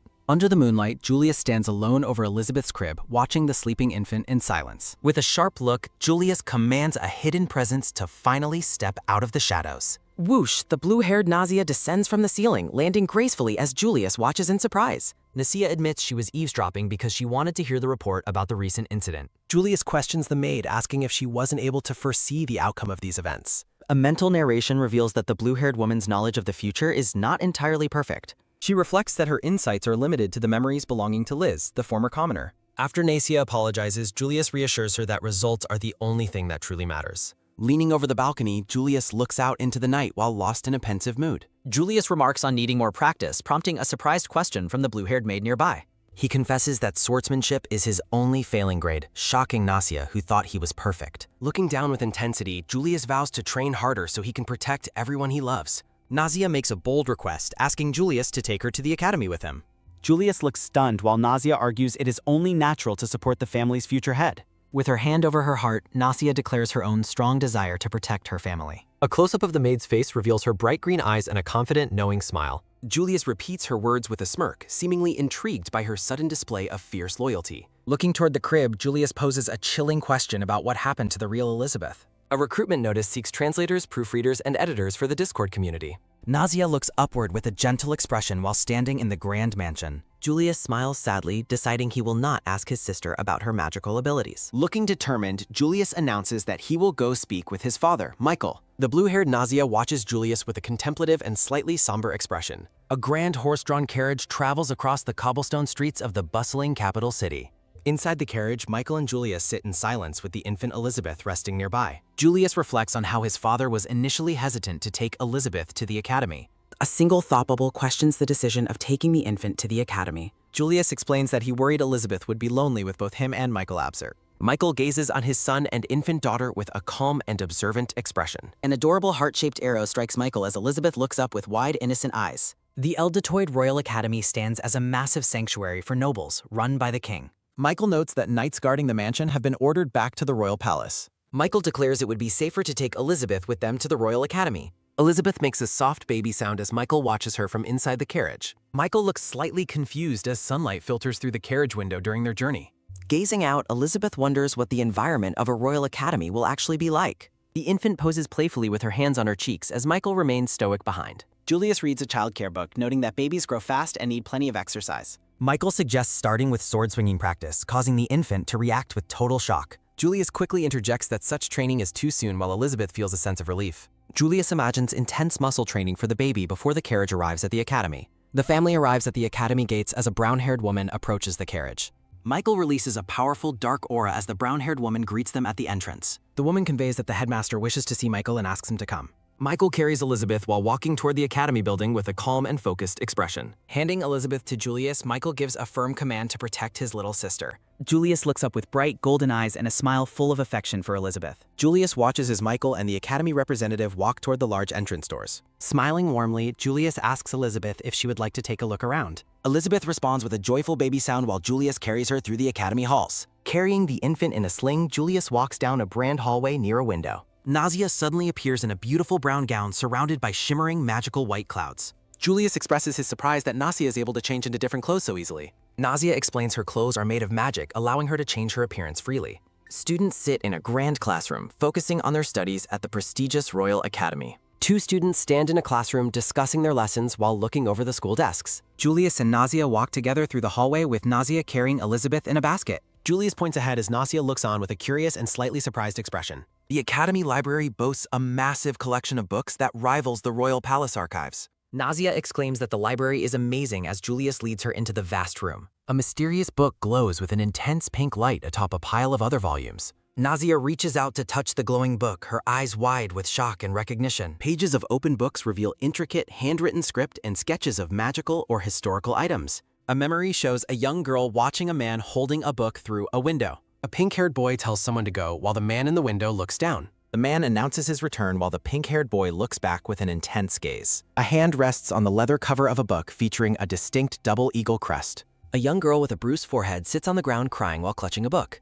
Nasia stands alone in the library, looking down at a thick brown book with a pensive expression. Julius asks what happened, but Nasia quickly dismisses his concerns with a nervous and sudden response. Holding the book, Nasia suggests donating the old volumes to an orphanage instead of discarding them. A blonde man watches the pair from across the library as they continue their quiet discussion. Julius asks if they should head to training while the blonde man departs the room in silence. Carrying a basket, Nasia asks Julius if he has developed a genuine hatred for his swordsmanship lessons. Julius looks away with a troubled gaze, clarifying that his dislike isn't for the art of swordsmanship. Julius explains his frustration with the instructor's violent training methods and habitual assault of weaker students. Julius recalls the moment he confronted the instructor, leading the man to target him for his defiance. The instructor greets Julius with a menacing grin, noting how long it has been since their encounter. A recruitment notice invites applicants for various translation and editing roles within the Discord community. A monochrome collage of characters accompanies a prompt for readers to find more chapters online. The instructor smiles with dark intent as he addresses the group before the day's training begins. Looming in the darkness, the instructor addresses Julius by name with an unsettling and predatory grin.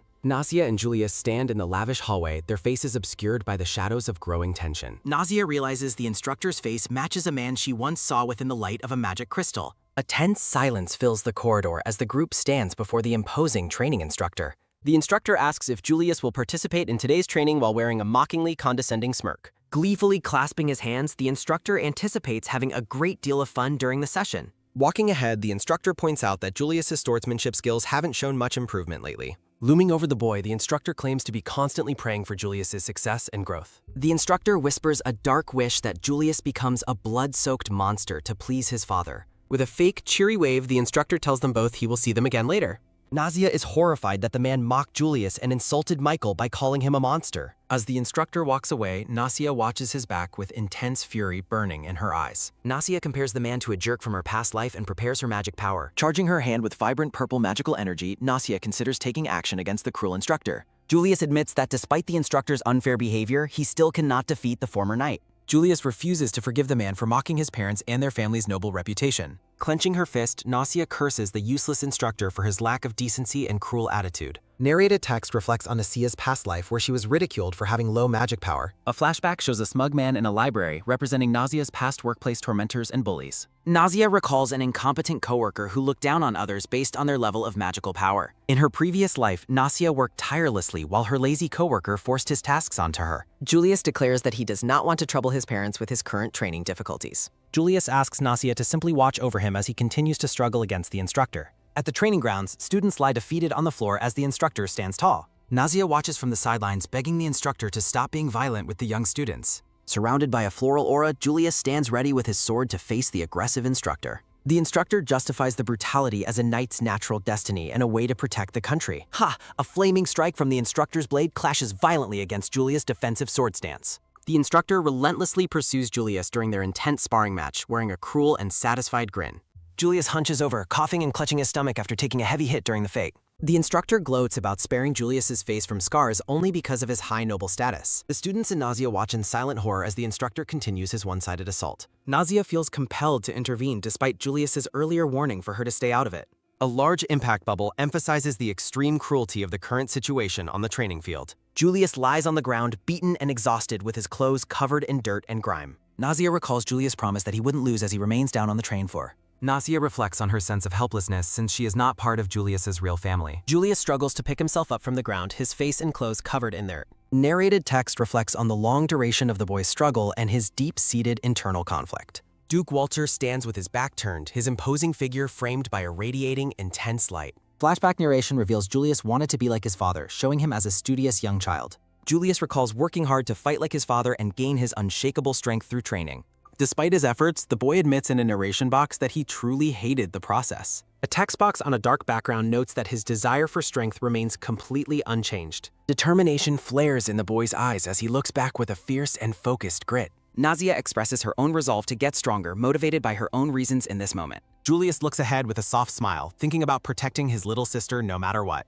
Pushing himself up, Julius reminds himself of his promise to achieve strength equal to his father. The boy focuses on surpassing his past self to finally achieve his goal as the instructor watches. Julius charges forward with a fierce battle cry, ready to strike the cruel instructor once again. Gold eyes glowing with intensity, Julius clashes blades with the instructor, surprising him with his sudden speed. With a swift lunge, Julius realizes this is his chance to land a decisive blow against the man. The instructor maintains a smug and condescending expression as the boy presses his attack forward relentlessly. A fresh cut bleeds on the instructor's face as the students erupt into excited, loud cheers. Enraged, the instructor drops his sword and unleashes a violent green magic gust to retaliate against Julius. Blown back by magic, Julius calls the man a coward while blood sprays onto his white shirt. The instructor screams at the students to be silent, claiming his brutal attack is merely a lesson. Preparing a magical blast, the instructor mocks Julius for defying him while Nasia tries to intervene. A blue hexagonal magic shield suddenly forms to protect the group from the incoming magical strike. Nasia stands protectively over the injured Julius, holding her hand up to maintain the flickering blue barrier. The instructor prepares a final blow while Nasia realizes her magic power is failing her in despair. Desperation fills Nasia's thoughts as her magic refuses to manifest while the green energy builds up. A blinding flash of white and purple light consumes the training ground during the high-stakes magical confrontation. As the smoke clears, the instructor gloats that the outcome serves them right for their defiance. The instructor's laughter cuts short as he notices a powerful presence standing directly in front of him.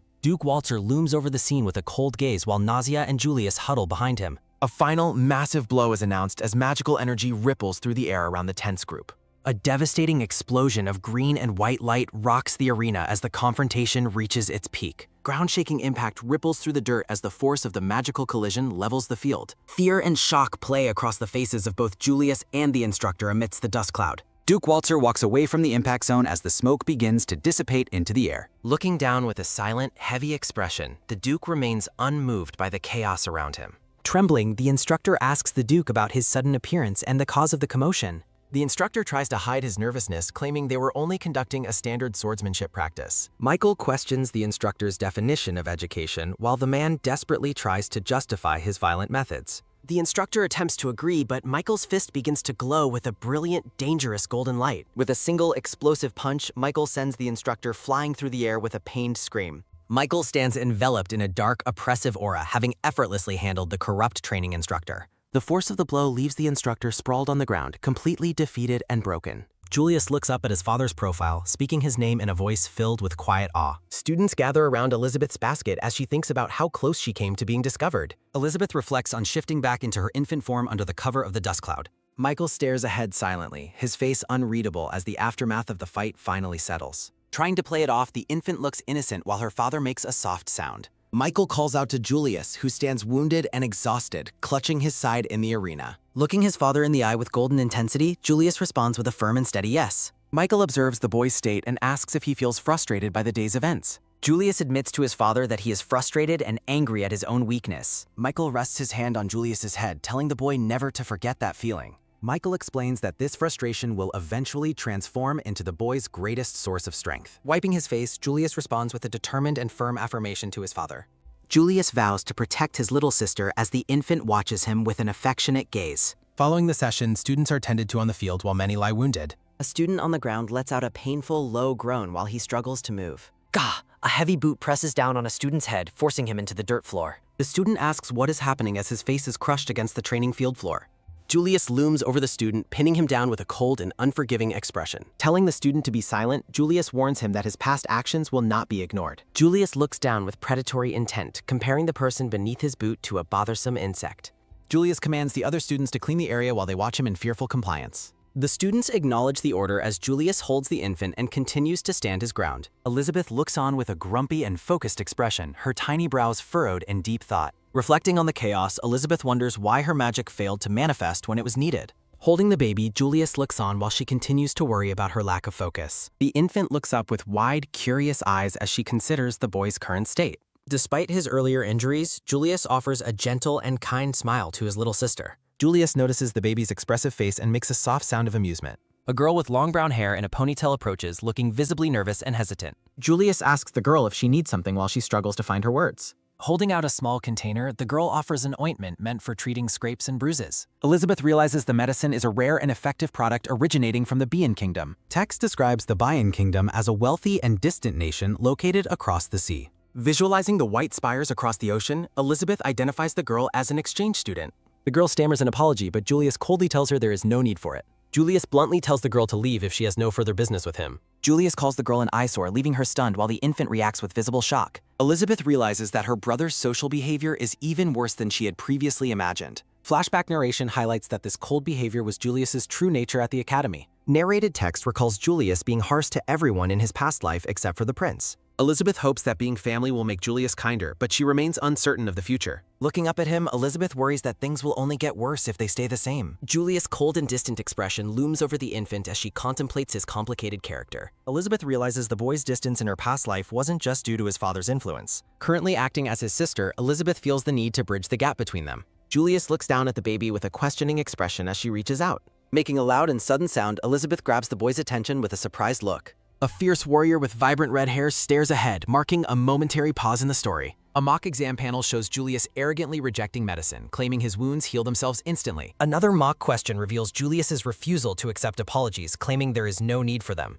Julius fails a personality test by calling a depressed classmate an eyesore while Elizabeth watches in despair. Returning to reality, the group remains at the training area as Julius holds his sister. Elizabeth thinks about the many people at the academy who will eventually influence her brother's path. Julius remains quiet and thoughtful while holding the baby close in his arms. The nervous brown-haired girl watches Julius from a distance, feeling the weight of his harsh rejection. Determined to change things for her brother, Elizabeth realizes she must take immediate action. A small yellow chick-like object is presented in a pair of hands, glowing with a soft light. Looking at the object with curiosity, Julius asks what this strange little thing is. Elizabeth finds a stuffed chick hidden among the mountain of gifts sent by her father. She discovers the toy has become attuned to her magical energy after sitting in her nursery. The blue-haired maid raises the yellow chick into the air while a sparkly, joyful aura appears. Elizabeth intends to use the chick to stop her brother's verbal abuse, recalling his past targets. The maid suggests that imbuing the toy with magic will allow Elizabeth to stay by Julius's side. Julius crosses his arms and skeptically asks why his sister needs to be with him at all. The maid struggles to respond to the boy's question as the scene shifts to her soft expression.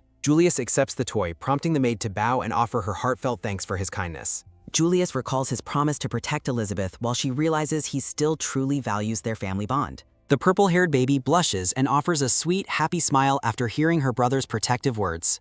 A voice announcing Julius's presence echoes through the room, causing the boy and maid to jump. A flash of light sparkles from the crib as hands reach in to grab the stuffed animal. Julius looks up at his father, Michael, who stands in the doorway looking serious and stern. Michael explains that he thought he heard voices and looks toward the nursery area with suspicion. Julius quickly claims he was only talking to himself, and his father accepts the explanation silently. Michael asks if Julius needs anything before mentioning a new exchange student and dangerous palace tea. Michael encourages Julius to befriend the exchange student, and the boy agrees with a stiff, formal smile. Michael notes that Julius seems to understand the situation, his face partially shadowed in the dim light. Julius remains standing alone in front of the massive double doors after his father leaves the room. Elizabeth sits quietly in her golden crib with the yellow chick, watching the empty, silent hallway. At school, Julius is shocked when Elizabeth speaks through the toy perched on his shoulder. The red-haired boy looks flustered and nervous while the stuffed chick remains still on his shoulder. Blushing deeply, Julius asks for advice while Elizabeth's voice responds with an enthusiastic and eager shout. The grand buildings of the academy stand under a bright blue sky filled with shimmering hexagons. Narration introduces Tesua Najul Lars as an exchange student from the wealthy and distant Bian Kingdom. A close-up highlights Tesua's dark skin and vibrant blue eyes as he looks on with worry. Tesua cowers behind a sheet of paper as Julius approaches him with the chick on his shoulder. Julius tells the spirit within the toy to be quiet because he already knows her thoughts.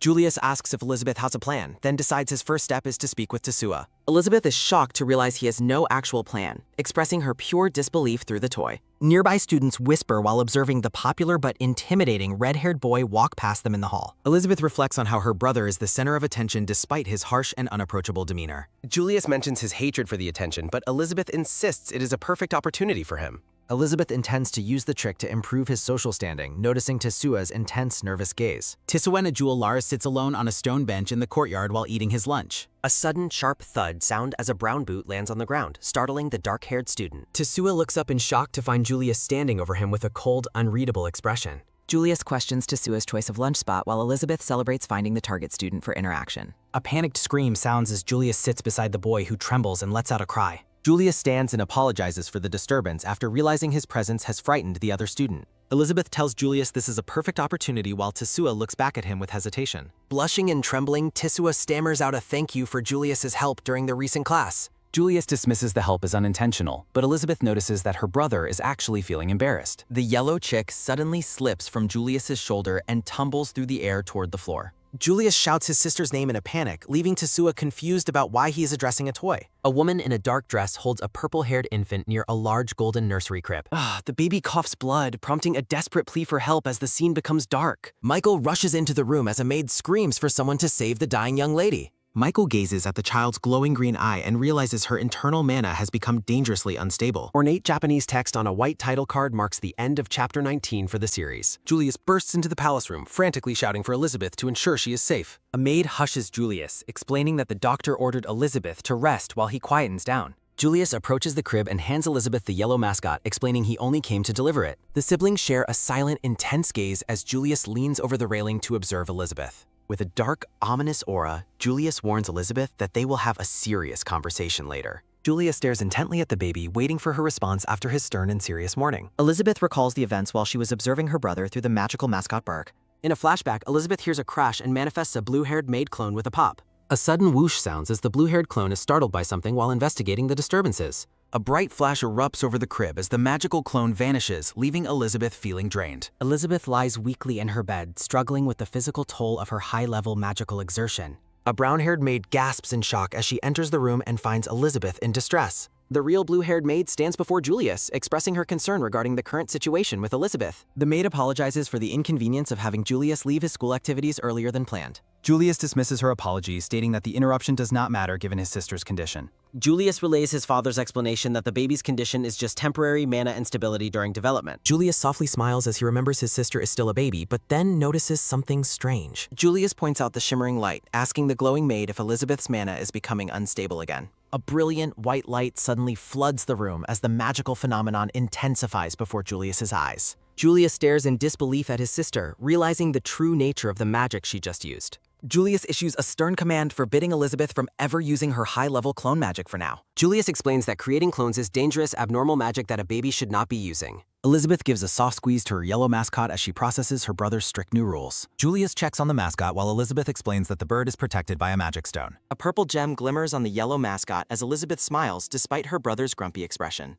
Elizabeth reaches out toward Julius from her bed, cheering as she successfully placates her worried older brother. The scene shifts to the Grand Academy grounds where students are gathered during a bright, sunny day. Julius walks through the palace hallway with the mascot on his shoulder, reflecting on his sister's safety. A sharp click sounds as Julius opens the classroom door to attend his scheduled morning lectures. A brown-skinned girl with red hair stares in stunned silence as Julius enters the academy classroom. The girl looks flustered, her face flushing red as she lets out a startled, breathless sound. She sweats profusely as she watches Julius, who remains entirely unaware of the effect he has. Julius maintains a stoic and focused expression as he moves toward his seat in the lecture hall. Pausing for a moment, Julius offers a polite morning greeting to his visibly trembling and nervous classmate. The girl's blue eye dilates in shock, completely captivated by the casual charm of the young lord. Julius continues walking past the rows of desks as his presence continues to fluster the surrounding students. Elizabeth teases Julius through the bird mascot about his growth, but he irritably tells her to hush. The class proceeds as the instructor points to a map while Elizabeth watches from Julius's open textbook. Julius remains focused on his studies, though he seems slightly distracted by the bird's constant commentary.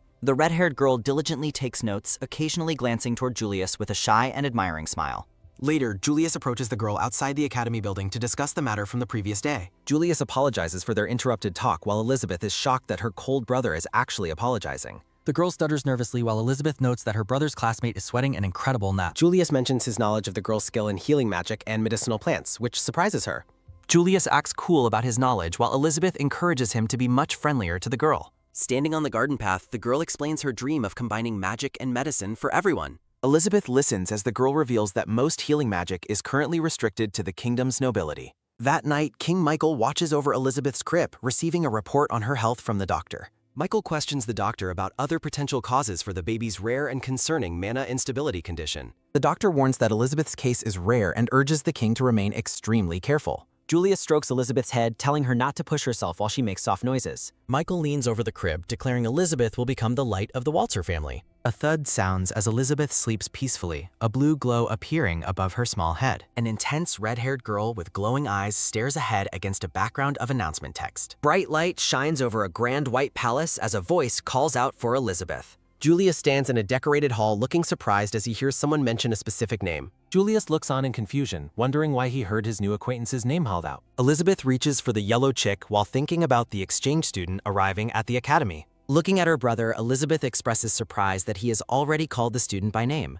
Elizabeth excitedly holds up her toy and cheers for her brother's social progress amidst sparkling stars. Julius blushes and explains that his father gave permission to introduce Elizabeth and encouraged reliance. Elizabeth gleefully raises the chick and commands her brother to behave himself while at school. Julius crosses his arms and jokingly orders a ban on clones, leaving Elizabeth completely bewildered. Standing by the crib, Julius mentions that their father is currently away at the royal palace. Elizabeth suggests visiting their mother, while Julius silently worries about her potentially collapsing from overwork.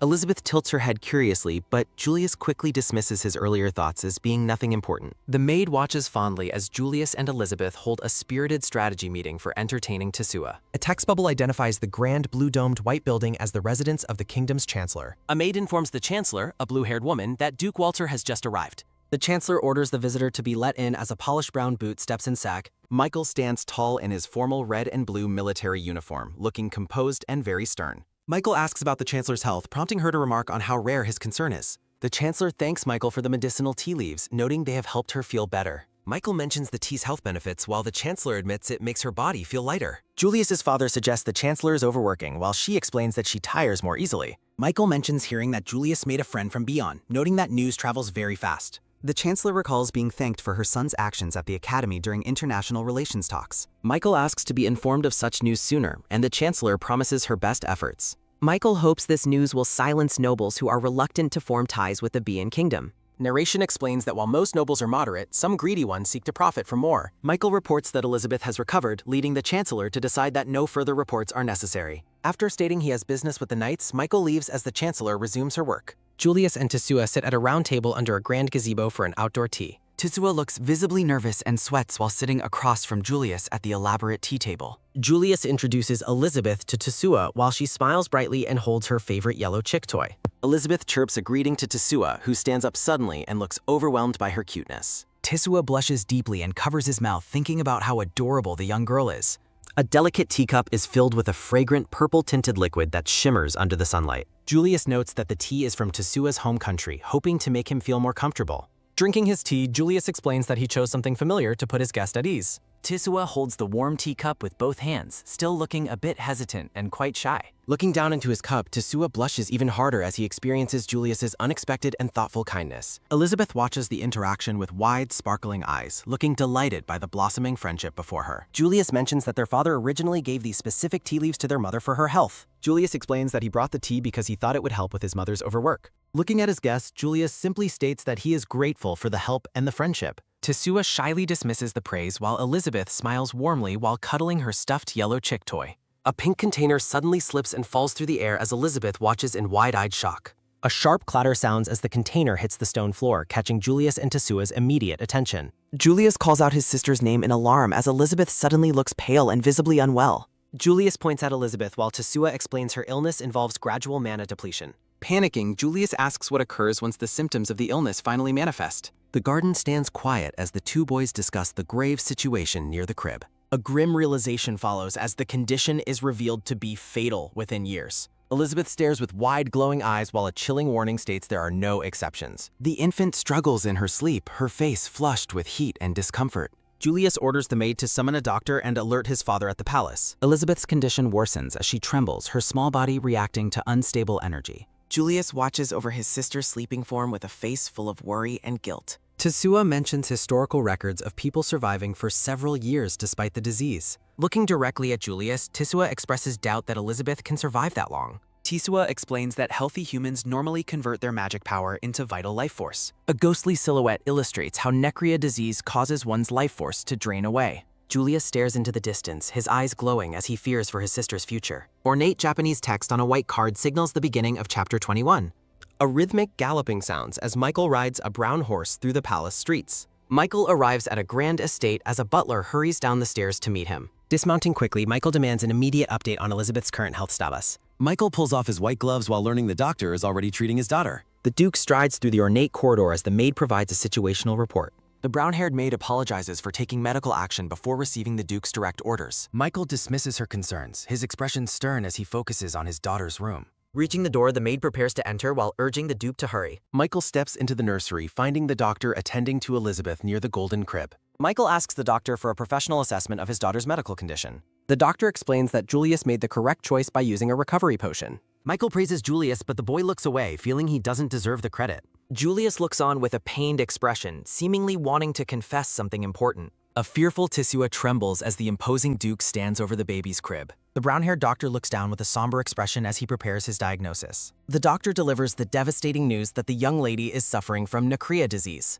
Michael closes his eyes in silent grief after hearing the name of the fatal illness. Standing by the crib, Michael acknowledges that the recovery potion provided only temporary relief. The doctor admits that his best efforts were unfortunately not enough to cure the infant. Michael commands that the secret of Elizabeth's illness must remain strictly confidential. The doctor and Tisua bow low before the Duke as he prepares to leave. Michael stares intensely at Tisua, demanding a full explanation of the boy's medical knowledge. A tiny, terrified Tisua stammers out a polite thank you while retreating into the curtains. A red-haired girl with glowing green eyes stares ahead with a fiercely determined expression. The scene shifts to an overhead view of Elizabeth sleeping peacefully in her small crib. Elizabeth rests under her blanket, though a bead of sweat shows her lingering fever. A dark void represents a memory of intense dizziness and overwhelming nausea. A woman with gray hair sits buried under mountains of paperwork in a dimly lit office. She forces herself to work through the exhaustion to avoid more tasks from the nobles. A man points a finger and shouts orders, demanding that work be finished without delay.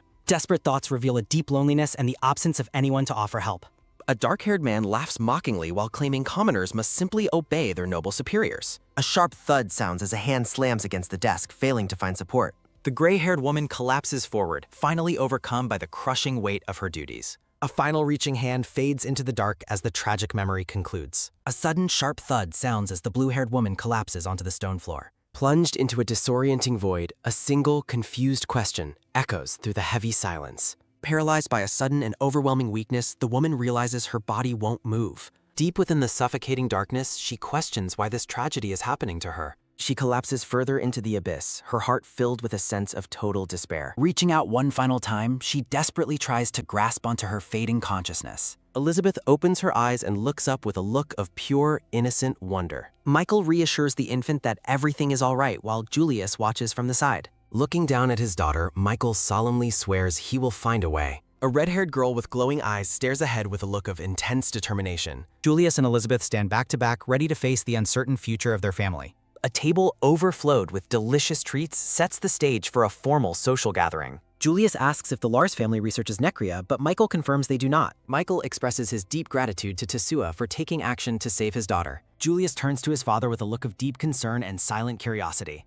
Michael looks back at his son with a calm and composed military bearing. Julius looks on with a small, hopeful smile as he considers their next moves. Michael acknowledges his son's words with a curt and formal signal of understanding. Julius admits his shock that Tisua possessed the specific knowledge required to suppress magic depletion. Tisua explains that a magic stone is the key to slowing down the depletion process. Julius remarks on the miracle of finding a stone that is perfectly compatible with Elizabeth. A sudden realization strikes Julius as he turns his head in shock toward his father. Julius asks his father if there are any magic stones currently available for them. Michael gives a firm command for the necessary items to be brought to them immediately. A loud thud sounds as a servant places a massive, ornate wooden chest before them. Julius and Tisua peer into the open chest with expressions of absolute, wide-eyed disbelief. Looking at the contents, Julius asks if the glowing gems are supreme magic stones. The chest is filled to the brim with a glittering pile of radiant purple crystals. Julius asks his father where he could have possibly obtained such a massive treasure. Michael explains the king granted him a small portion after a magic crystal discovery.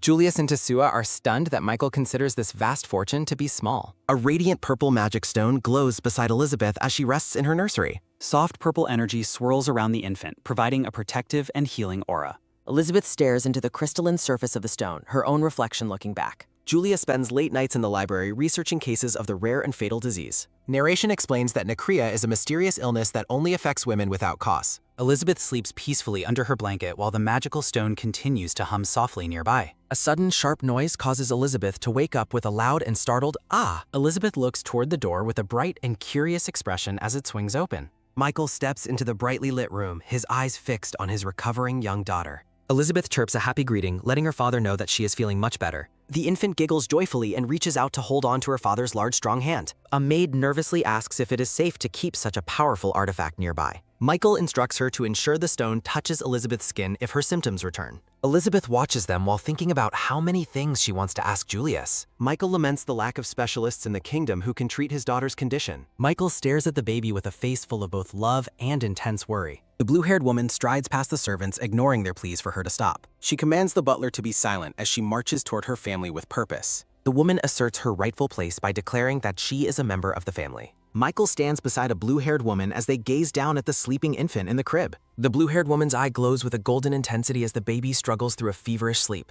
Horror washes over the blue-haired woman's face as she realizes the gravity of the situation. Michael places a comforting hand on her shoulder and softly speaks the name Adelina. The red-haired Duke pulls Adelina into a protective embrace while they stand in the quiet nursery. Michael's expression remains stern as he requests to be notified immediately of any further developments. The couple walks toward the exit of the grand room, followed closely by their household staff. Elizabeth continues to rest in her crib, unaware of the heavy conversation taking place outside. The infant suddenly wakes with a start, her small heart racing from a frightening nightmare.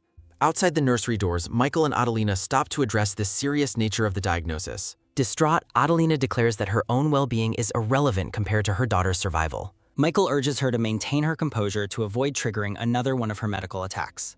He reminds her of her duties as Prime Minister and the importance of the upcoming meeting. Adelina acknowledges her responsibilities but admits she cannot reconcile with the tragedy of the illness. The scene shifts to the sickly baby, reflecting on the extreme rarity of necria disease. Tears stream down Adelina's face as she laments that her daughter must suffer from the same affliction. A promotional banner features a dark-haired man and a brown-haired girl standing back to back. Elegant Japanese text framed in gold marks the beginning of the 23rd chapter. Ornate text on a black background introduces a member from a branch of the Walzer family. A woman with long, vibrant pink hair stands in a garden, her back turned to the viewer. A hand reaches for a lock of the woman's hair as she recounts contracting the disease before her debut. Narration explains that her recovery took place at a villa located in a neighboring country. Lying in a bed surrounded by dark roses, she describes her slow approach toward a certain death. After losing her magical capabilities, she was discarded and cast out from her noble family circle. A black-gloved fist clenches tightly, embodying the deep humiliation she felt during her exile. She recalls the intense resentment she held for the nobles who valued nothing but magical power. In her moment of despair, a man in a white military uniform suddenly appeared before her. Michael identifies himself as a rising knight and offers to buy her unique talents and abilities. A pair of hands clasp together, symbolizing her determination to take control and change her own fate. She recounts her triumph in achieving the top score on the prestigious civil official entrance examination. Despite her ongoing health struggles, she eventually found happiness and established her own family. Adelina looks radiant and hopeful while wearing a beautiful white wedding gown and holding a bouquet. Back in the present, Michael stands by the door as they both grapple with the word necria. Haunted by guilt, Adelina wonders aloud if she is responsible for her daughter's condition. Michael reassures her that the disease is not always passed down through hereditary lines. He holds her once more, providing a steady presence in the face of their shared grief. Michael notes Elizabeth's vast magic power, but warns that the stone provides only a brief reprieve. Adelina finds her resolve, vowing to find a way to save her child no matter the cost. A close-up shows Michael's hand squeezing her shoulder as he notices a shift in her demeanor. Looking at her with a soft smile, he remarks on how much she has changed over the years. In the nursery, a purple magic stone sits near the crib where Elizabeth is finally resting. Narration describes a society where magical power is the sole measure of a noble social standing. Dark shadows represent the strict suppression of any public information regarding the fatal necria disease. Because of the need for secrecy, the household staff is kept small and highly controlled. The number of servants in the Walzer estate was decreased even further to protect the family secret. A brown-haired maid looks on with a kind expression as she checks on the infant's needs. She gently asks the baby if she's experiencing hunger or requires a fresh diaper change. Elizabeth's tiny hands reach out toward the glowing purple stone resting on the bed beside her. The maid apologizes for the delay and prepares to swap out the magical stone for a new one. A soft purple glow emanates from the crib as the maid watches over the vulnerable young lady. The maid apologizes to Elizabeth, promising to be much more careful in the nursery. Elizabeth finds her infantile limitations and lack of mobility to be incredibly frustrating and inconvenient. The infant reflects on the strange experience of finally being reborn into a new life. Julius brings toys to the crib, trying to cheer up his visibly grumpy little sister. Elizabeth mentally screams about her desperate desire to walk while kicking her tiny feet. A quiet moment of reflection passes in the grand, gold-trimmed nursery after her outburst. Julius looks down at Elizabeth, who rests beside her glowing purple magic stabilizing stone. Julius and Tesua stand in the nursery, with the brown-haired boy carrying a large bag. Julius tells Elizabeth not to be discouraged while the baby lets out a soft sound. Julius explains that Tesua has been looking into several different matters on their behalf. Tesua watches with a look of pure confusion, wondering if Julius is actually talking to a baby. Tesua presents a document, noting it contains the same data he previously submitted to Lord Walzer. The research notes explain that magic stones are only a temporary fix for the underlying illness. Julius asks what can be done to find a more fundamental and permanent cure. Tesua expresses his deep reservations regarding the current state of research into the specific disease. He admits his own curiosity led him to start researching the mysterious affliction independently. Julius remains silent, his expression darkening as he considers the weight of Tesua's findings. Elizabeth realizes with a start that Julius is actually reading and understanding the complex report. A sudden thought strikes Elizabeth as she peers over the edge of her crib. Tesua notes that the Lars family are widely considered to be masters of healing magic. Elizabeth lets out a sharp cry to grab the attention of the two young boys. The infant waves her arms excitedly, chirping at her brother to get his focus back. Julius is pleased by her energy, though Elizabeth still finds her helplessness way too inconvenient. In a dimly lit room, a blonde noblewoman reviews reports while an assassin kneels nearby. She acknowledges the news of the Walzer daughter's illness with a calm, calculating demeanor. A sinister smile spreads across the face of the hooded man as he receives his instructions. The blonde woman sits alone, her presence framed by the shadows of her grand study. She declares that there is likely no hope for survival if a young child develops necrea. Hiding her face behind an ornate fan, she takes cruel satisfaction in the family's tragedy. A malevolent voice remarks on how pitiful the situation has become for her political rivals. Swirling magical energy fills the air, marking a shift in the atmosphere of the scene. A decorative graphic features a young girl with purple hair framed by recruitment categories. Julius presents Elizabeth with an ornate wooden board containing various symbols and letters. He explains that the master-crafted letterboard will allow the two of them to communicate. Julius is impressed and slightly surprised that Elizabeth understood how to use the device. Feeling smug, Elizabeth enjoys the attention and mentally encourages her brother to praise her more. Julius mentions that research into a cure was suspended in a very unnatural and suspicious manner. Elizabeth listens intently while Julius explains how the sudden halt made Tesua very suspicious. A maid informs the young master that he has a visitor waiting to see him. Julius looks toward the door with a calm and welcoming expression on his face. The maid stands by the door, ready to admit the friend into the private nursery. A brown shoe steps firmly onto the carpet as the visitor makes a swift entrance. Tesua rushes into the room, looking visibly agitated as he searches for Lord Julius. Looking frantic, Tesua announces that he has an urgent report that needs to be heard. In a separate meeting, a dark-haired man discusses the association between the respective sons. He laughs while discussing his family's special products, maintaining a friendly social facade. Michael's expression hardens as he brings up the serious topic of the necrea disease. The dark-haired man's smile vanishes as he somberly confirms there is no known cure. Michael challenges him, citing the Lars family's legendary reputation for being able to cure anything. Michael's eyes glow with a terrifying blue intensity as he stares down the sweating nobleman. Michael ponders the dark implication that the affliction might not be a simple illness.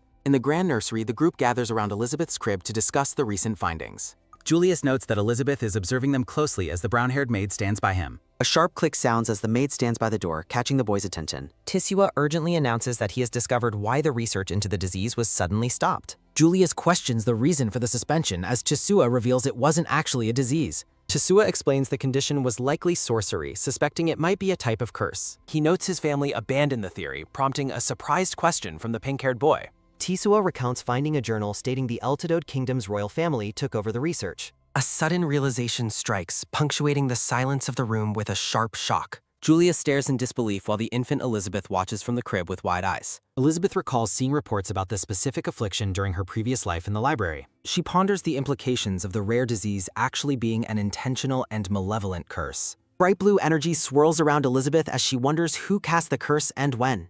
Seeing the mana draining rapidly, Julius rushes toward the crib to check the magic stone. Julius reaches for Elizabeth as the blue magical energy continues to flow away from her. A visible trail of blue magic streams out of the nursery and toward the distant horizon. Elizabeth reaches out a tiny hand and grabs Julius's wrist with a soft infantile sound. The infant silently begs her big brother to hold her while reaching up from her crib. Tesua asks if she feels unwell, suggesting that her behavior might be due to anxiety. Julius carries Elizabeth toward the window to see if the fresh air helps her feel better. Standing before the massive window, Julius holds his sister as she gazes out at the world. A faint, shimmering stream of blue mana continues to drift away into the clear sky. Looking out, the trail leads directly toward the high towers of the Grand White Castle. The magical energy flows across the city, homing in on the center of the royal palace. Elizabeth focuses her eyes on the distant destination, confirming she can see the magic's path. The infant is stunned to realize that the source of her energy drain is the palace. Elizabeth places her small hand on Julius's chest, signaling her need for his immediate attention.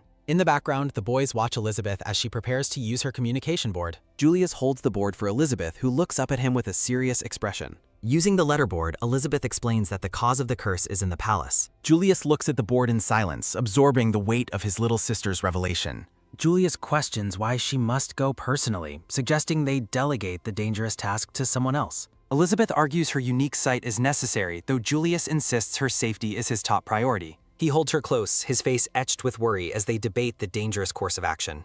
Enraged by the idea, Julius's power surges as he flatly refuses to allow her to go. Elegant text marks the transition to the next chapter of the family's dark and unfolding struggle. A red-haired man reflects on the royal family's involvement in the suppressed research of the disease. He questions if the curse originated within the Eltord kingdom, noting the Lars family's lack of sorcery. Michael realizes the curse targeted his family and others, not just his wife and young child. He recalls other noble families who suffered from the same mysterious and devastating affliction. Michael questions the royal family's negligence, suspecting a deep and calculated betrayal by the crown. The red-haired man declares that a root cause must exist for such widespread and targeted suffering. Furious, the emperor vows to burn the entire country to ashes to fulfill his royal responsibility. Magical sparks and embers fill the air, reflecting the growing heat of the Emperor's righteous fury. Back in the nursery, the siblings remain by the window as the heavy conversation continues. Julius continues his stern refusal, emphasizing that another seizure could prove fatal for the young girl. Elizabeth reflects on the rarity of her mana-seeing ability, which is usually limited to palace magicians. She considers the difficulty of asking high-ranking officials for help with such a sensitive, secret matter. A weary sigh escapes as Elizabeth looks down, determined to find a way to save herself. The pink-haired boy firmly rejects the proposal, his eyes wide with a resolute and protective intensity. Julius questions the feasibility of entering the palace while the infant girl responds with a grumpy pout. Julius reminds his sister that their father manages the palace guards, making a secret entry incredibly difficult. Michael stands regally among his guards, embodying the insurmountable obstacle that prevents any unauthorized palace entry. Determined to bypass the guards, the infant girl prepares to use her magic and infantile brute force. Julius quickly scoops up his sister as she lets out a loud, spirited cry of protest. Purple energy flares from the magic stone as the infant girl mentally demands to be released. A blue-haired girl appears, holding the infant while Julius looks on in a moment of quiet cooperation. The blue-haired girl expresses her desperate hope for survival, refusing to succumb to a fate of death. Julius watches the blue-haired girl with a look of soft realization as she stands before him. Cradling the infant, the blue-haired girl declares her unwavering resolve to fight for her life until the end. Julius stares at her, his expression softening as he recognizes the familiar fire of a Waltzer member's spirit. Julius acknowledges the blue-haired girl's spirit as a true Waltzer trait, while Elizabeth begins to signal her next thought. Julius stands with newfound determination, matching the competitive spirit of his sister as they prepare for the task. 4 guards stand at attention before the grand arches of the palace as evening settles over the capital. A rhythmic tap of footsteps alerts a palace guard who watches the approach with a surprised and curious gaze. The guard raises a hand and commands a halt to the 2 cloaked figures approaching the palace grounds.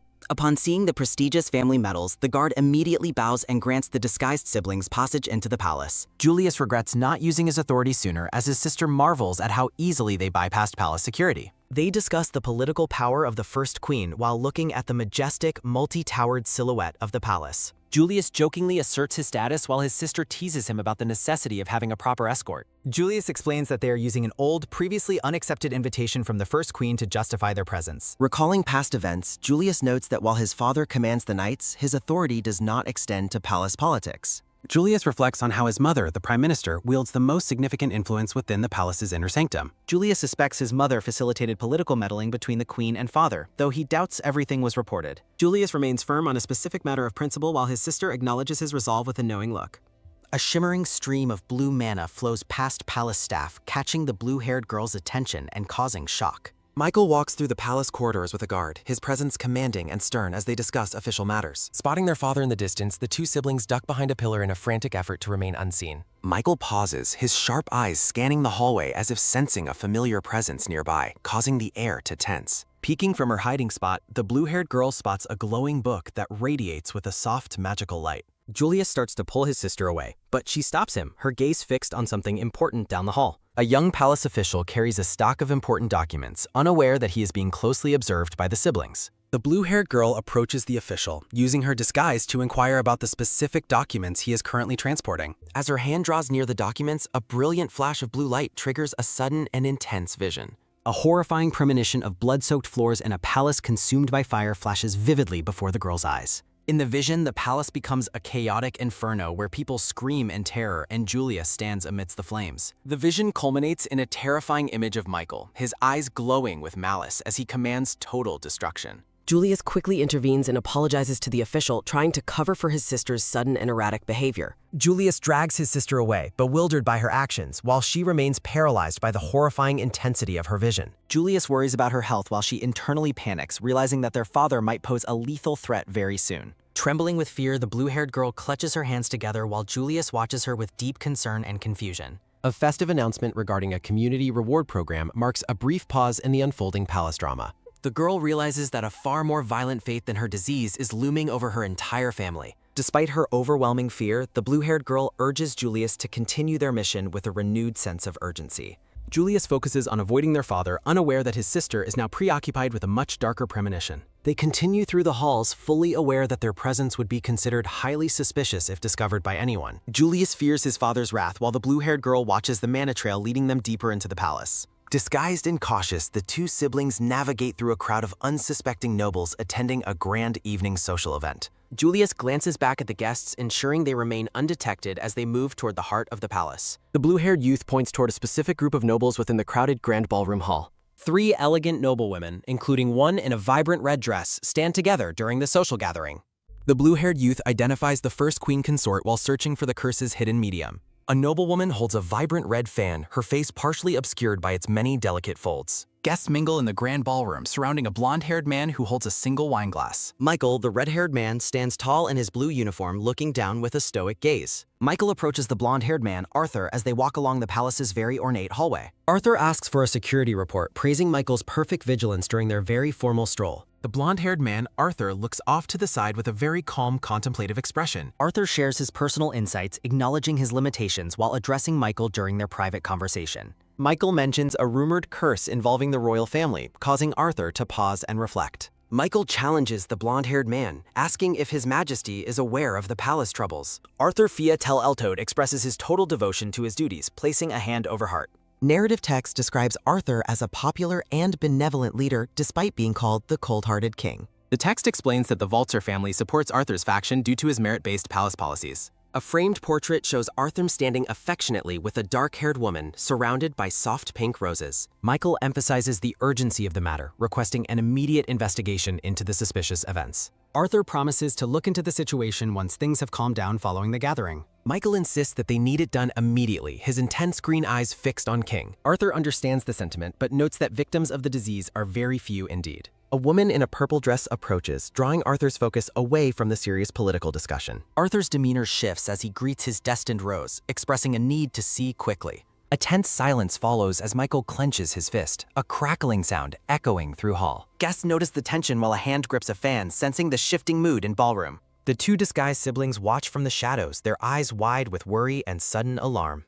The blue-haired youth's eye glows with mana as they observe the escalating magical pressure nearby. A dark, oppressive aura erupts from Michael as his internal fury begins to manifest as energy. A wine glass cracks as the youth wonders if father is angry while watching secretly. Arthur remains focused on the woman, unaware of the lethal magical surge building behind him. Julius grabs the blue-haired youth, warning that they will be found out if they hide. Sweat beads on the blue-haired youth's face as they fear the upcoming ball will be ruined. Michael's golden eyes glow as a mental command to die accompanies a sharp glass shatter. A sudden commotion breaks out among the guests as a sharp shattering sound fills the ballroom. Michael's power explodes in a dark burst of mana, terrifying everyone in the immediate vicinity. Michael's eye glows with a menacing light, signaling the start of a violent and calculated confrontation. Electricity crackles through the air as Michael prepares to unleash his long-suppressed and righteous fury. Thick blood spatters across the floor as the blue-haired youth is struck by an unseen force. The blue-haired youth coughs up blood, realizing that the horrifying curse vision is finally coming true. A ghostly image of Elizabeth appears behind the youth, reflecting her shock and immense pain.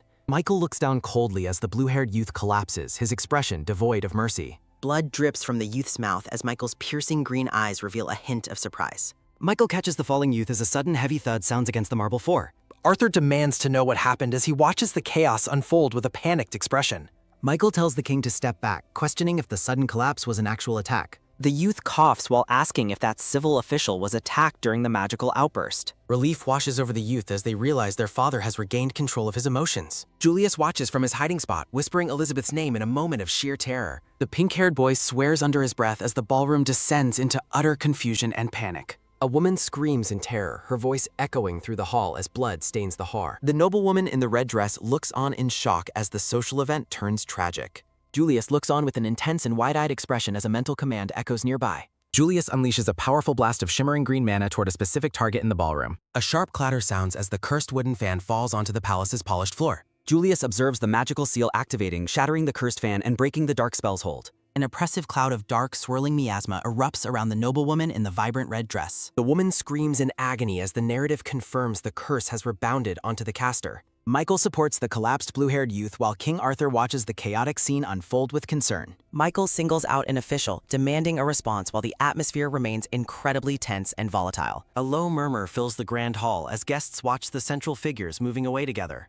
Elizabeth identifies the noblewoman kneeling on the floor as the person who cast the dangerous curse. Julius reacts with wide-eyed shock and a stuttered response as the palace investigation suddenly intensifies. Michael carries Elizabeth, sternly ordering Julius to keep a close watch on the suspicious noblewoman nearby. Julius supports the weary blue-haired girl, affirming his commitment to protect her within the palace walls. Michael strides away, leaving the two siblings alone on the floor amidst the dispersing social crowd. Michael reflects on the earlier events, his stoic expression unreadable as he contemplates the magical outburst. Julius asks Elizabeth why she used such an excessive amount of her power during the confrontation. Michael stands in a pensive and heavy silence, his powerful presence dominating the empty palace hallway. Michael observes the siblings from a distance, noticing how they lean on each other for support. Julius looks up nervously, calling out to his father while clutching the still weak blue-haired girl tightly. Michael confronts the disgraced noblewoman as several palace guards arrive to take control of the situation. The woman in the red dress desperately shouts a denial, her eyes wide with mounting terror. A sharp gasp escapes the woman as she realizes the severity of the charges against her. The noblewoman trembles and cowers on the floor as Michael looms over her with cold authority. Queen Claudia follows a palace official, her expression somber as they move through the ornate halls. Queen Claudia expresses her deep disappointment that someone she trusted resorted to using forbidden dark curses. Claudia dismisses the woman's pleas, stating her disappointment before walking away from the scene of crime. A sudden thud sounds as the noblewoman collapses, a strange light emanating from her chest area. Michael kneels over the unconscious woman, noticing a faint magical glow lingering over her still body. Queen Claudia watches the scene from behind her fan, noting the presence of a magic constraint. Narrative text reveals the perpetrator's family suffered a severe demotion following the discovery of her crimes. Claudia stands gracefully in her gown, described as a merciful queen within high society social circles. Shattered tableware remains a silent witness to Michael's nearly uncontrolled and destructive fury during the event. Michael walks away alone, the narration suggesting he bears some responsibility for the recent palace chaos. The palace towers gleam under a bright blue sky, signaling the passage of time after crisis. Julius and a woman stand beside a golden crib, their attention focused on the sleeping infant. A voice inquires about baby Elizabeth's condition as she sleeps peacefully in her soft bed linens. The blue-haired woman reports that Elizabeth's mana is returning and the curse's influence has finally vanished. Julius sighs with relief, expressing his immense gratitude for his sister's recovery and newfound safety. Julius frets over explaining his secret actions and his true identity to his very stern father. Michael walks through the palace, his expression unreadable as he handles the aftermath of his rampage. The woman smiles warmly while a gentle hand reaches down to comfort the resting young child. A creak sounds as Michael enters the room, startling Julius and the wide-eyed baby in crib. Michael's eyes glow with an intense green light as an oppressive aura fills the small room. Two characters stand back-to-back in an ornate illustration, showcasing a moment of mutual reliance and strength. 3 days pass as the palace covers up the details of Michael's nearly violent emotional rampage. The scene is blurry as the palace staff works to move past the recent public scandal. Michael returns home after finalizing the various cleanup matters at the royal palace following the incident. Michael demands an explanation from Julius, whose face pales in terror as the baby watches wide-eyed. A sharp gulp sounds as Julius prepares to speak, addressing his father with a hesitant voice. Narrative text explains that the magic leak from Elizabeth had been flowing toward the distant palace. Julius reflects on the night he discovered he could perceive the flow of mana. The pink-haired boy realizes that intense focus allows him to sense dormant magical powers. Julius watches the rainy sky while Elizabeth playfully insists that her brother is telling the truth. Michael stands over the crib as the two children prepare for a serious discussion. Michael's eyes glow with a menacing intensity as he questions the validity of Julius's claim. Julius defends himself against his father's skepticism while baby Elizabeth begins to fuss and crow. The tension breaks slightly as they wonder if the baby's distress is just a wet diaper. Adelina gently cradles the purple-haired baby while Michael and Julius stand in the nursery. Michael asks if the royal insignias were successfully recovered, and Julius confirms they are safe. Julius hesitates for a moment, appearing nervous as he prepares to address his father again. Michael stands with a commanding presence amidst the luxury of the royal nursery. The red-haired man explains that items issued by the royal family require very specific handling. Michael describes the special processing involved with the insignias as Elizabeth watches him with interest. A flashback shows Julius in his travel gear looking startled by a sudden unseen revelation. Michael sternly warns Julius to be discerning with his trust, and the boy dutifully obeys. Michael reveals he knows the identity of everyone at the party due to strict security. Julius is visibly awestruck by his father's incredible memory and thorough command over the situation. Elizabeth is overwhelmed by the realization that her father monitored every single person at the gathering. Elizabeth compares her father's competence to her past life, finding his meticulous nature truly terrifying. Elizabeth frets as she realizes Julius is actively trying to mimic their father's stoic, commanding persona. Michael's piercing gaze remains fixed on the children as he continues his silent observation. A soft footfall sounds as Michael approaches the baby, causing both Elizabeth and Adelina to flinch.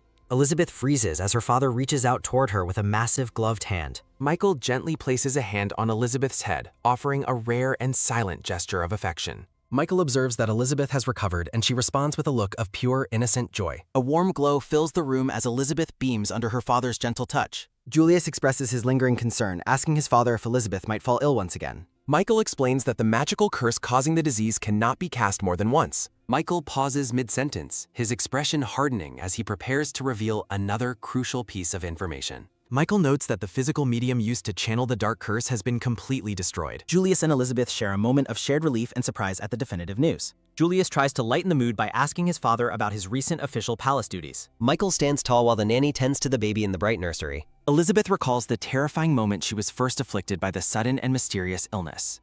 Michael reassures the children that Elizabeth is finally stable and there is no need for worry. Michael mentions new supply lines from the Kingdom of Beyond, much to the children's delight. Michael mentions the queen consort's preference for tea, causing Julius to look confused and Michael angry. A memory of the blonde first queen consort performing diplomatic duties leaves the children utterly shocked. Michael complains about cleaning up after a useless official, while Elizabeth privately blames him for the mess. Elizabeth stares up at the ceiling, lost in thought regarding her father's complicated political life. The night sky glimmers as Elizabeth recalls that the central figures were once at odds. Elizabeth wonders if the queen consort is actually helpful before dismissing the thought in sudden fear. A splash sounds as the three bathe together, and the baby protests when Michael asks about a diaper. The family shares a quiet moment of bonding in the large steaming palace bath. Michael advises Julius to stay diligent with his magic training, and the boy accepts the guidance. Julius reflects on his initial hesitation to join the bath, feeling more comfortable with his family now. Elizabeth finds her father's words deeply reassuring as she snuggles against him in the warm water. Water sprays from the ornate showerhead, signaling the end of their communal bath time. Julius asks if Michael will protect Elizabeth while he is away at the academy for his studies. Michael acknowledges his responsibilities, stating that he still has significant work to finish at the palace. Michael informs his son that the king must finally intervene in the current situation. Michael reveals his intention to entrust Elizabeth to Adelina's care for the time being. Elizabeth looks on with wide-eyed surprise during the family's relaxing time in the bath. The baby's bright eyes reflect her inner confusion as she processes her father's decision. Elizabeth panics at the thought of a tense and uncomfortable atmosphere returning to her life. Past memories of weeping servants resurface as the story of Elizabeth Walter's growth continues. A sudden burst of magical energy signals Elizabeth's rapid growth following her recent recovery. Pow! Now healthy and free of the curse, the young toddler begins exploring the palace floors. Toddler Elizabeth strikes a cheerful pose, celebrating her newfound vitality and freedom from illness. Strong hands reach down to gently lift the small child from the polished wooden floor. Michael holds his daughter securely, his steady presence offering a sense of safety and calm. Preparations conclude as Michael takes Elizabeth toward a waiting carriage for their next journey. Michael sits regally within the ornate carriage, keeping a close watch over his young child. Michael announces that Elizabeth will be residing at the royal palace for the foreseeable future. Elizabeth looks out the carriage window with a pensive expression, wondering what her new life holds. The carriage rumbles forward through the palace gates, marking the start of a significant transition. Julius imagines a future where he leads with kindness and builds genuine friendships with subordinates. Michael confirms his plan to leave Elizabeth under Adelina's direct supervision while he attends duties. Elizabeth worries that her relationship with Adelina might become awkward if they fail to communicate. The father and daughter wait together in a grand room within the sprawling royal palace. Elizabeth babbles a question, and Michael reassures her that understanding will come with time. A majestic carriage approaches the entrance of the sunlit royal palace to deliver the girl. Adelina stands with her arms crossed, her yellow eyes sharp, and her expression intensely focused. Michael presents a document, reminding Adelina that he provides consistent reports regarding Elizabeth's well-being. Adelina carefully examines the paperwork Michael has brought, her demeanor remaining professional and guarded. An official document declares that Elizabeth Walter is now officially placed under Adelina Walter's custody. Adelina expresses her frustration with the sudden arrangement, but Michael advises her to stay calm. Michael departs, leaving Elizabeth behind while noting that the girl's growth will ensure her safety. Adelina remains unsettled by the new responsibility as Michael mentions his own pending palace tasks. Adelina emphasizes the urgent need for the king to address the ongoing Necrea disease crisis. Michael listens with a stoic face before turning to leave the room with a firm step. Silence falls over the large library as Adelina and Elizabeth are left to adjust together. A heavy sigh escapes Adelina as she contemplates the weight of her new guardianship role. Adelina instructs a nearby maid to prepare tea, hoping to find a moment of quiet focus. Adelina resumes her administrative work at her desk while Elizabeth plays quietly on the floor. The purple-haired baby investigates her surroundings, her curiosity piqued by the objects in the room. Adelina continues reading her documents, privately noting that her own complexion still appears quite pale. Elizabeth observes that Adelina keeps a minimal staff, a stark contrast to her previous life. A steaming cup of vibrant purple tea is served, catching Elizabeth's attention with its color.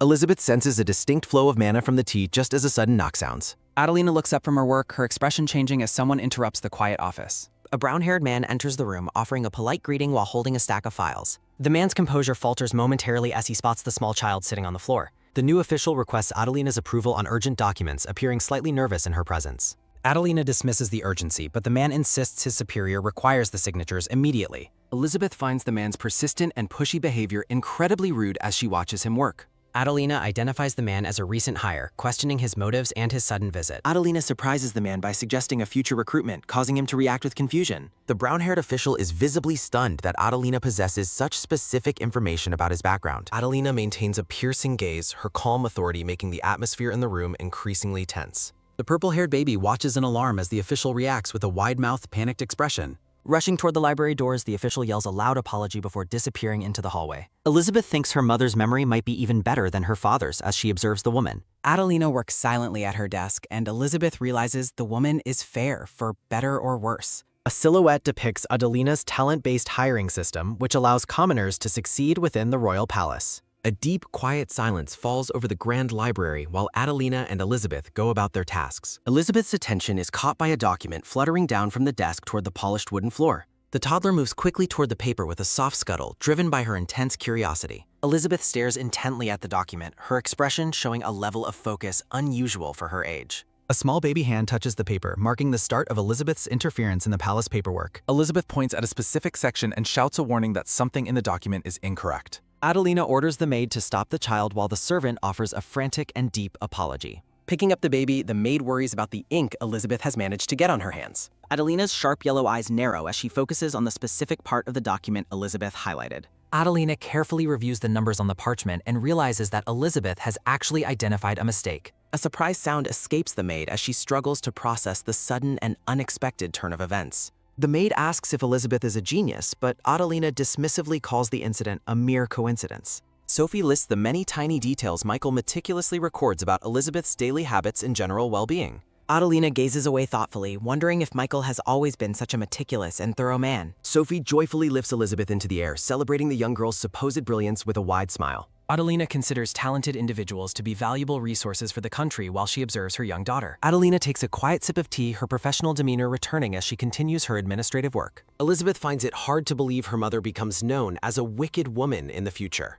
Elizabeth wonders if her mother is simply misunderstood as she watches the woman work in the library. Michael enters the room after knocking, announcing that he has an urgent matter to discuss with Adelina. Michael holds Elizabeth securely and clarifies that his visit involves more than just picking up the child. Michael presents a formal royal invitation to a tea party hosted by the kingdom's second queen consort. Adelina declines the invitation due to her poor health, but Michael notes that he already knew that. Michael shocks everyone by announcing that he will attend the tea party personally, bringing Elizabeth along. The entire room is stunned into a shocked silence as they process Michael's sudden and unexpected decision. A massive exclamation reflects the group's collective disbelief at the thought of Michael attending a social party. A decorative panel explains that noble tea parties serve various social meanings depending on the specific guests. The panel describes tea parties as opportunities for noble women to exchange information on fashion and rare teas. Chess pieces represent how these social gatherings are used to determine which noble families currently hold influence. Two women interact in a garden, illustrating how noble status and advantage rely on forming strong connections. The grand blue-roofed palace towers against the sky as Elizabeth prepares for her significant transition into society. Dressed in a fancy gown, Elizabeth prepares to attend the ladies' tea party with an adorable, determined pout. Elizabeth is frustrated that she must navigate complex noble politics while still being a very young baby. Elizabeth is introduced to her new attendants, Sophie and Sarah, who will assist with her daily needs. Elizabeth reflects on Sarah, noting the woman fears her father but still manages to speak her mind. A memory depicts Sophie's intense loyalty and her previous promise to protect Elizabeth with her own life. Elizabeth reveals the true reason for her attendance is Adelina's notorious lack of skill in baby care. Elizabeth feels a strong sense of reluctance as she considers the prospect of approaching the first queen. Elizabeth wonders if her father lacks friends and allies, recalling his tragic and lonely final end. With a determined look, Elizabeth resolves to expand her family's social connections during the upcoming tea party. The scene shifts to the palace gardens where many noble ladies have gathered for the social event. A woman behind an ornate fan gossips about the Waltzer family's unexpected attendance at the garden party. Another guest mentions Adelina's illness and notes the First Queen's increasing role in recent kingdom matters. The guests praise the First Queen's competence, calling her the most important woman at the kingdom's center. The blonde First Queen consort smiles gracefully at the gathering, standing at the center of the garden. The auburn-haired lady questions who would bring someone lacking even a speck of elegance to a refined tea party. The First Queen calls every citizen beloved, while a dark-haired woman praises her mercy. The auburn-haired lady praises the sentiment before mentioning Duke Walter looked terrifying recently. Guests whisper about poor Lady Adelina's violent husband, calling the situation scary and truly unfortunate. A shiny brown shoe makes a firm step as a new arrival captures everyone's attention. Michael appears in a magnificent red cloak, prompting an observer to think he looks beautiful. The noblewomen part and watch in awe as the red-haired man makes his grand entrance. Lord Walter announces their arrival, noting they were invited by Her Majesty, the First Queen. Michael presents Elizabeth, who babbles "Abu" while formally introducing her as his daughter. Shocked whispers spread through the room as the ladies notice the matching father-daughter outfits. A close-up shows the red-haired man holding the happy baby amidst glowing, adorable sparkles. Two noblewomen blush and cheer with excitement at the heart-melting sight before them. Michael stands tall in the garden while several noble women watch him with curiosity and intrigue. The scene shifts to the tea table where the blonde queen and guests are seated. Approaching the table, Michael offers a formal thank you for the invitation to join today. The blonde First Queen offers a polite greeting to Lord Walter before preparing to speak. Michael notes the invitation allowed representatives of equal rank and made no mention of gender. Elizabeth waves her arms while the noblewomen react with hearts and overwhelming delight. Looking directly at Michael, the blonde queen smiles and grants her approval, saying, "Very well." Michael continues to hold the baby securely while the garden atmosphere remains bright and peaceful. Elizabeth thinks to herself that gaining entry to the event was surprisingly easy. The baby points at a bouquet and asks her father to pick the yellow rose. Michael reaches down toward the table and asks the purple-haired baby if she wants it. Elizabeth holds out the flower and says, "I," while a dark-haired woman looks on. Startled, the dark-haired woman realizes the baby is offering her the flower and reacts with surprise. Michael looks at the woman and mentions he recalls a statement her husband had made.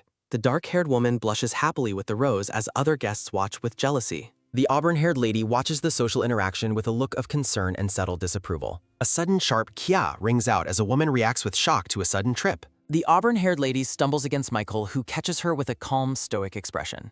Elizabeth peers out and asks the woman if she is okay with a curious baby babble. Other guests gossip about the unseemly behavior being shown directly in front of Her Majesty. The baby continues to cheer and wave her arms, fully committed to her charming role. Two women squeal "how" with excitement as they witness the baby's incredibly adorable antics. Elizabeth looks on with a confident glint, acknowledging the true power a baby possesses. The girl resolves to win the noble's favor to help her family avoid a downfall. Clearing her throat with a loud "ahem," the auburn-haired lady refocuses the group's attention. The lady asks Lord Walter if he has measured Elizabeth's magic power yet. She mocks Adelina's pitiful illness while predicting magnificent magic results, leaving Elizabeth visibly stunned.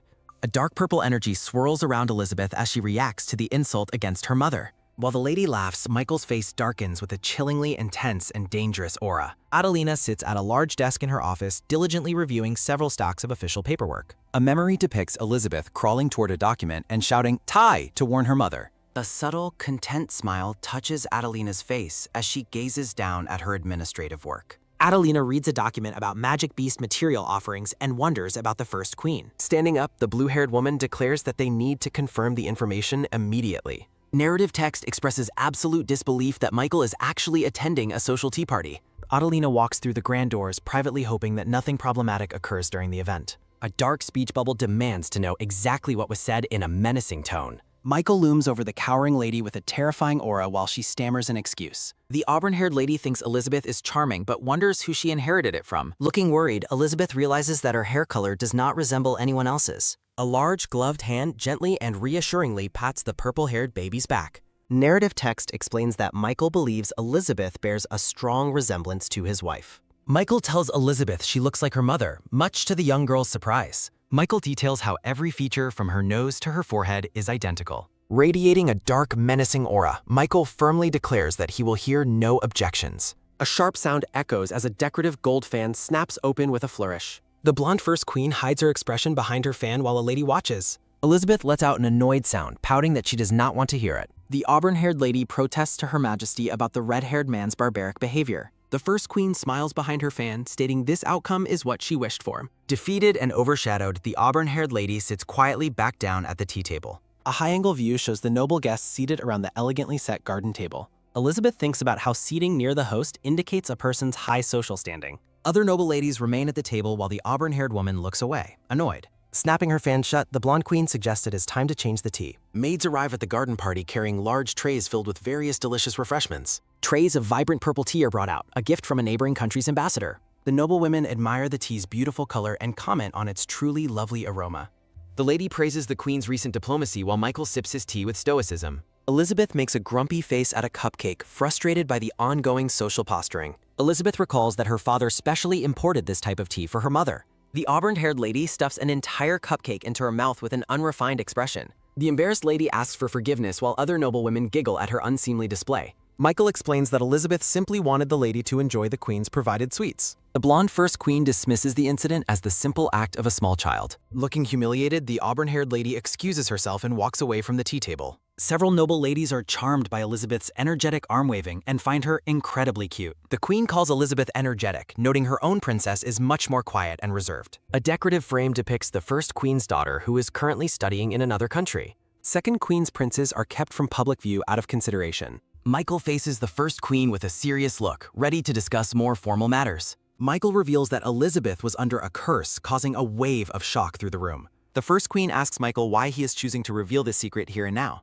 Michael explains that Elizabeth overcame the curse, which was held by a palace-dwelling noble. Elizabeth worries about whether it is actually safe for the other nobles to know this. The blonde queen remains silent behind her fan, carefully observing the duke's bold move. Michael states that the king intends to take immediate action to resolve everyone's unease. Elizabeth realizes her father is using the nobility to pressure the king into taking action. A man leans in and whispers an urgent message into the red-haired duke's ear. An attendant approaches holding a wicker basket containing a bottle for the young baby. Michael stands to leave as the attendant prepares to feed Elizabeth in her basket. Standing at the stairs, the auburn-haired lady glares at Elizabeth with a sudden intensity. The lady watches as a maid carries a tray with a teapot toward the baby. The auburn-haired woman thinks to herself that she has finally found her chance to strike. The lady stands up with a joyful expression, appearing to have a malicious plan. Chaos erupts as a maid trips, sending pink tea splashing through the air near Elizabeth. A hand reaches out to shield Elizabeth as the hot liquid splashes against its surface. The aftermath of the tea spill leaves everyone in the palace garden stunned and silent. Adelina's golden eyes burn with fury as she demands to know what happened to the baby. Everyone watches in silence as the blue-haired woman repeats her demand to the cowering guests. The auburn-haired lady breaks into a cold sweat, her eyes widening in pure, unadulterated terror. Reaching out with a trembling hand, the lady blames the incident on the maid's sudden clumsiness. A soft moo escapes the maid as she stands frozen, overwhelmed by this sudden accusation. The lady's glare intensifies while the maid trembles, unable to find the words to defend herself. The maid bows low as Adelina stands guard over the baby, her silence more terrifying than words. Elizabeth remains certain the countess manipulated the servant, though she lacks the proof to confirm it. The baby laments that those of lower status are always the ones who end up suffering. Adelina notes that while there were no injuries, a servant's mistake in the palace remains serious. The blue-haired woman warns that harming a noble child is an offense often punished by death. Elizabeth watches the cowering maid with pity as the weight of the death penalty fills the air. Adelina references the first queen's authority while Claudia watches the unfolding drama from her table. Queen Claudia hides her face behind her fan while the maid begins to weep in fear. Shouting with relief, the maid bows to the floor and thanks the queen for her mercy. Elizabeth looks up in awe, realizing the absolute power held by the high-ranking noble women. The blue-haired woman turns away, her protective stance over the baby's basket finally beginning to soften. Michael and Adelina share a brief, tense look before the maid carries the baby toward the palace. Michael notes the rumors about the family's discord are true, reflecting on the name Nausea. Adelina states she is returning to her work, and the red-haired man simply offers his agreement. Elizabeth watches her parents with a confused expression as she is taken away from the garden. Adelina walks through the grand hall, wondering if there was more to the incident than clumsiness. A small, gloved hand reaches out and gives Michael's red cloak a sharp, persistent tug. The baby babbles a wah while Elizabeth's thoughts urge her father to follow the blue-haired woman. Michael follows the group inside while the auburn-haired lady watches their departure with a dark scowl. Grinding her teeth, the lady mutters that the Duke of Waltzer is a barbaric and rude man. Queen Claudia coolly promises to convey the lady's supposedly devoted feelings to the king himself. The queen states she will not be giving the lady the intended gift after all. The auburn-haired lady cries out for her majesty to wait as the queen departs the garden. Alone in the palace, Adelina pulls back her sleeve to reveal a painful red tea burn. Washing her arm, Adelina reflects that she never actually intended to show herself at that party. Michael sits in the quiet office, reflecting on how the world oppresses those without any power. The red-haired man carefully tends to Adelina's arm, noting that she really did suffer an injury. Adelina looks down at her bandaged arm as Michael stands nearby, still holding their sleeping daughter. Elizabeth wonders why her father couldn't move when a sudden, quick knock sounds at the door. Michael asks Adelina for a moment of her time while she looks up from her desk. The red-haired man holds out a small gold jar and tells her to take it. Michael mentions that her reactions are rarely this dull, while Adelina realizes he noticed her hidden pain. Michael explains his movements were hindered by magic, leaving Adelina shocked at such a bold palace act. The Duke warns that it is far too dangerous to try and identify the magic leaser.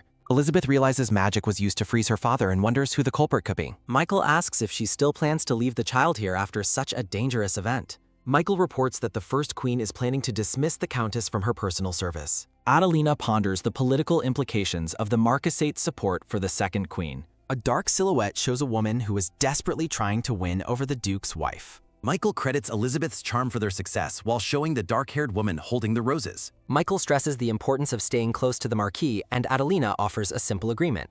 A soft light surrounds the couple as they stand together amidst a flurry of white petals. Michael leans in closer to Adelina, his expression softening as he prepares to speak again. A flashback depicts the heroic moment Adelina leapt forward to catch the falling hot teapot. Adelina reassures Michael that she can handle the responsibility of caring for Elizabeth. Michael departs for the knight's quarters, instructing the maid to feed Elizabeth if she wakes. The brown-haired maid stands before Adelina, cradling the sleeping purple-haired baby in her arms. Adelina observes how differently Michael treats Elizabeth compared to his stern upbringing of their son, Julius. Elizabeth finds it ironic that a man known as a tyrant is such a doting father. Determined steps echo through the grand hallway as Adelina walks toward the double doors. A sudden, loud splash sounds as water is poured into a large metal pot. Lighting the stove, Adelina reflects on her inability to breastfeed and prepares a milk substitute. The maid rushes in to help, while Elizabeth looks mentally exhausted by the kitchen chaos. A grim scene reveals bloody bodies on the palace floor, hinting at Michael's dark past actions. Michael stands amidst the carnage, his sword drawn and clothes stained with the blood of his enemies. Wiping blood from his cheek, Michael coldly orders his men to clean up the mess. In the library, the maid presents baby Elizabeth to her older, red-haired brother, Julius. Julius smiles warmly at his baby sister, offering her a bright and cheerful morning greeting. The young boy radiates an almost blinding aura of positivity as he gazes at his sister. Shielding her eyes, Elizabeth feels overwhelmed by her brother's literal and figurative brightness. Julius explains he was sent by the king to oversee Elizabeth's official mana examination. Elizabeth is surprised by the sudden test, while Julius mentions checking for any lingering curse effects. Julius reports that their parents are both busy with official duties, leaving him in charge. Looking into her eyes, Julius feels as though he is conversing with a mature young woman. Julius and the maid marvel at Elizabeth's intelligence, both convinced she is a true child prodigy. Elizabeth pouts, thinking that calling a reincarnated adult a genius is a bit of a stretch. Watching Julius smile, Elizabeth reflects on how impressive her older brother has become as a leader. The scene shifts to a grand reception room where an elderly robed man awaits the group. Chief Royal Mage Pendragon, a wise elder with a long white beard, leans on his staff. Julius introduces himself with authority, taking on his role as the acting head of the household. Elizabeth recalls her past life as a commoner, where she lacked the status and power she now possesses. Memories of her former life show how magical children were favored while she was ignored. In her previous life, Elizabeth worked as a clerk, refining her mana control through tedious paperwork. Elizabeth uses her advanced mana control to levitate milk, realizing her old skills are still useful. Concentrating hard, Elizabeth prays that the dark curse she survived hasn't damaged her internal mana. Mage Pendragon observes the baby with a kind smile, calling her a truly lively young child. The mage's eyes sharpen as he senses Elizabeth's aura, noting her respectable amount of power. Elizabeth panics, wondering if the powerful old mage can see right through her magical disguise. Julius is honored that the chief mage attended personally, while the elder chuckles at his enthusiasm. The mage explains that children are the kingdom's greatest treasures and merit the highest attention. Pendragon requests that the maid place Elizabeth's hand upon the magical testing plate on the table. The small, chubby hand of the baby reaches toward the smooth surface of the mana testing device. With the maid's gentle guidance, Elizabeth's hand hovers over the plate, ready to reveal her true power. A soft shimmer appears as the baby's palm finally makes contact with the testing plate. A massive explosion of golden light erupts from the plate, filling the entire room with energy. Julius is speechless with shock, while Pendragon gasps at the magnificent display of magical potential. Clenching her fists, Elizabeth tries to suppress the overwhelming surge of power flowing out of her. Pendragon declares that Elizabeth has the potential to become the greatest mage in the entire country. Elizabeth remembers that her infant body once produced enough excess magic to create multiple spirit clones. The room glows with celebratory energy as Julius and the maid rejoice over Elizabeth's incredible test results. Mage Pendragon prepares to deliver a serious update regarding Elizabeth's unique mana to the family leaders. The mage explains that the young lady's power is classified as rare and powerful external mana. Julius tenses up, his golden eyes wide as he asks for clarification on what that term implies. Mage Pendragon offers a reassuring smile, claiming there is no cause for alarm or deep hidden meaning. Julius wonders which type of mana the Chancellor possesses while Elizabeth stares ahead. Narrations define internal mana, vita, affecting the body, and external mana, stella, creating phenomena. Elizabeth watches Mage Pendragon closely, wondering what specifically about her mana is troubling him. Julius turns toward Elizabeth with a startled expression, calling out her name in surprise. Glowing with internal intensity, baby Elizabeth tenses her small body as a determined aura surrounds her. Michael enters the room, holding Elizabeth. Julius calls out to his father with relief. Julius questions why his father hasn't left for his nightly duties yet. Outside in the rain, a grand carriage waits near a fountain as Michael approaches it. A gloved hand grips a splintered wooden mace, explaining that there was a carriage issue. Michael explains his departure was postponed while Pendragon observes him holding the baby. Michael's sharp green eyes narrow as he states the truth is obvious just by looking. A vision of Adelina appears behind Elizabeth, highlighting their striking and undeniable physical resemblance. Mage Pendragon stands with Julius and the maid, his presence commanding and somber. Pendragon recalls that Adelina was top of her class during her time at the academy. Dark energy swirls as the narration mentions the onset of the Necria disease or curse. A dark, heavy atmosphere persists as the text reflects on the weight of being cursed. Julius and Elizabeth look on with wide eyes while Michael remains silent and expressionless. Pendragon declares the condition is no longer a disease and that they must now intervene. The mage's golden eye sharpens with renewed focus as he prepares to continue the discussion. Flames rise as a narrative thought considers a marriage between the daughter and royalty for mana. Michael unleashes a terrifying, fiery aura, making Julius and the maid recoil in visible fear. Pendragon notes that such a plan is difficult as long as Adelina remains prime minister. A diagram illustrates the political ties of the Valzer family and the potential royal marriage. Michael coldly dismisses the marriage proposal as a complete waste of his time. A blonde woman at tea notes the rarity of an invitation from His Majesty. She mentions the head mage's inspection of the Valzer child was conducted on the Queen's orders. Sitting across from her, the blonde king bluntly characterizes the situation as a curse. The king stands to leave, stating he will take personal charge of the mire. The blonde woman takes a bite of food, her expression unreadable as the king departs. She calls out to the king as he stands, but he begins to walk away. She asks why he won't even drink his tea as he exits the grand terrace. A slice of lemon tart and a cup of tea sit untouched on the white tablecloth. Displeased with the flavor, the woman orders the maid to bring a sweeter tart next time. Standing in the palace garden, the dark-haired maid bows obediently to the woman's command. The blonde woman gazes out with cold, calculating blue eyes, her golden hair intricately braided. Back in the room, Pendragon walks toward the exit as the others watch him go. Michael, Julius, and the maid remain behind, reflecting on the mage's cryptic and serious departure. Julius speaks up, telling his father that he has a specific and important request. The boy references the earlier mention of a potential marriage between his sister and royalty.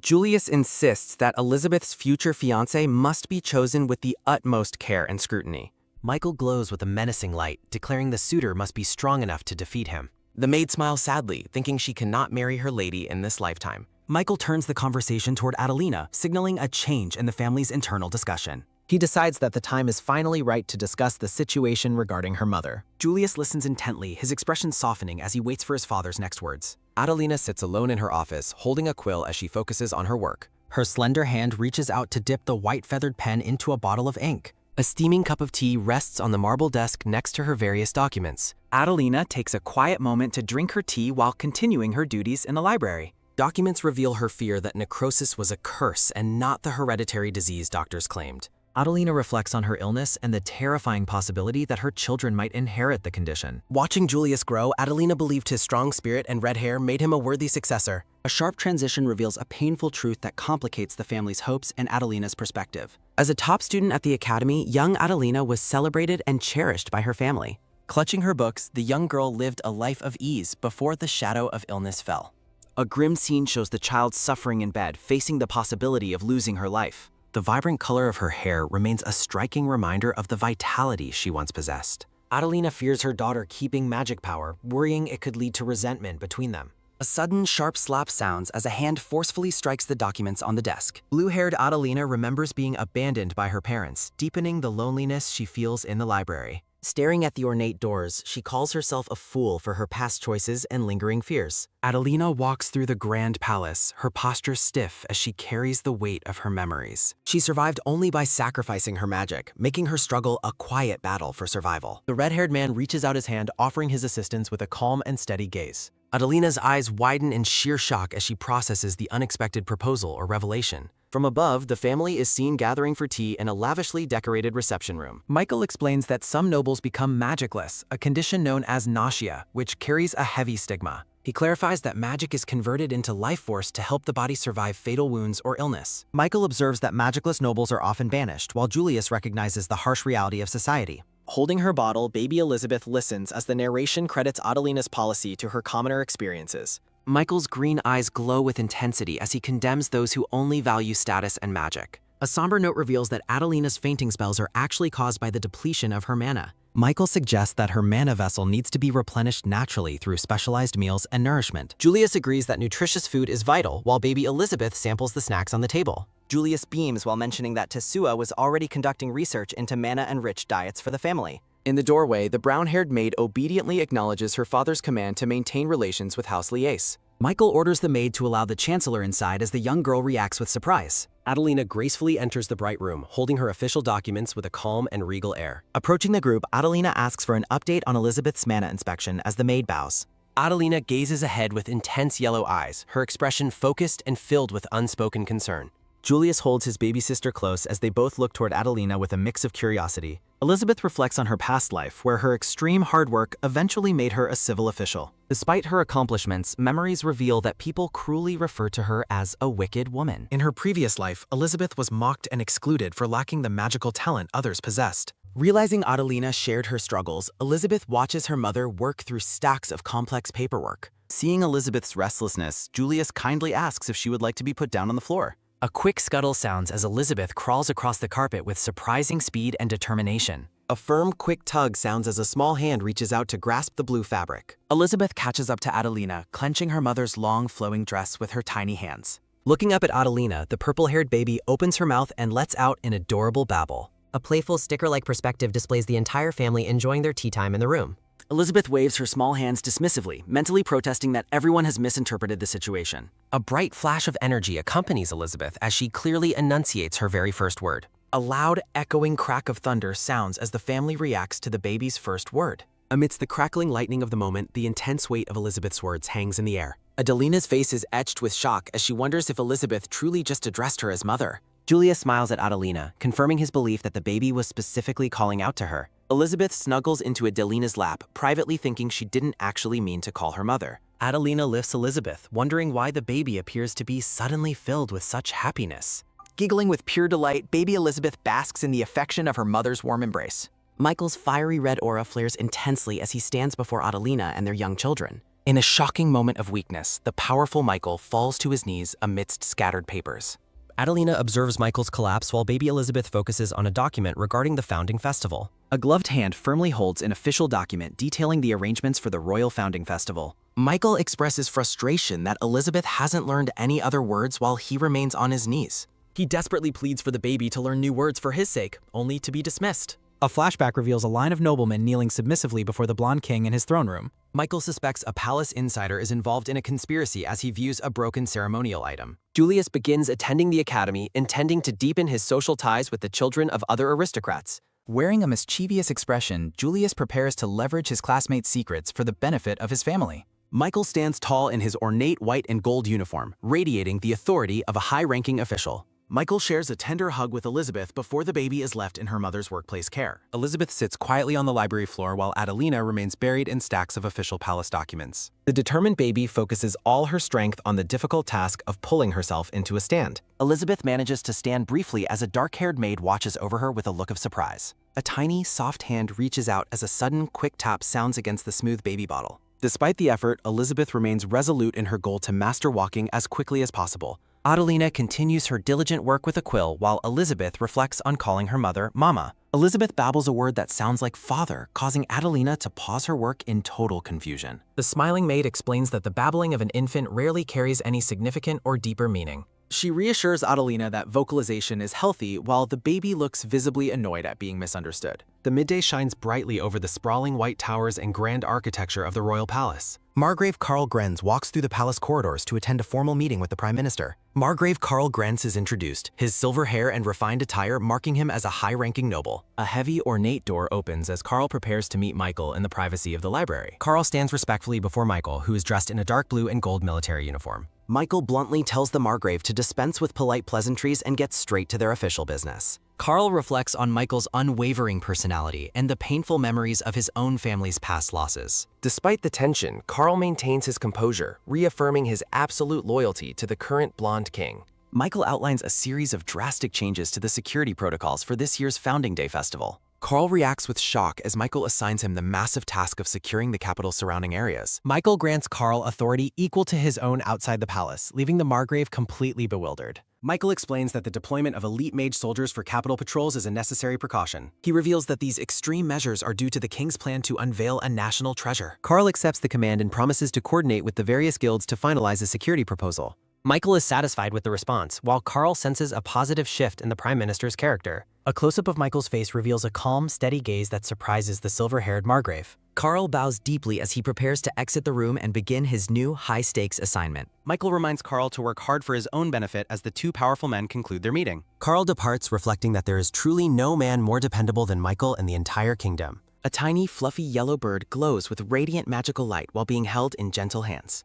In his room, Julius marvels at the glowing magical bird he successfully summoned during his private practice. Elizabeth watches a ring of light, deciding that she needs to focus more on her father's situation. While sitting on a sofa, Elizabeth reflects on the formal and distant nature of her relationship with Michael. Julius looks on with a surprised and curious expression as he considers the baby's recent developments. Elizabeth recalls her previous life's records of a terrifying demonic beast attack during a past founding festival. A vision shows Michael brutally slaying a massive snake-like beast while the royal family cowers in fear. Elizabeth realizes that the upcoming festival incident was the catalyst for the ultimate downfall of her family. An official recruitment notice for a scanlation group is presented against a bright decorative pink background. A promotional banner features a collage of characters and encourages readers to find more chapters online. The kingdom prepares for the Founding Festival, a grand event held only once every 5 years. The blonde king and his queen display national treasures to demonstrate the royal family's absolute power. Elizabeth reflects on her previous life's memories of a devastating attack targeting the unsuspecting royal family. A vision shows Michael fighting beasts, as Elizabeth fears the incident will lead her family to ruin. Within the quiet sanctuary of the library, Adelina works diligently while baby Elizabeth plays nearby on a rug.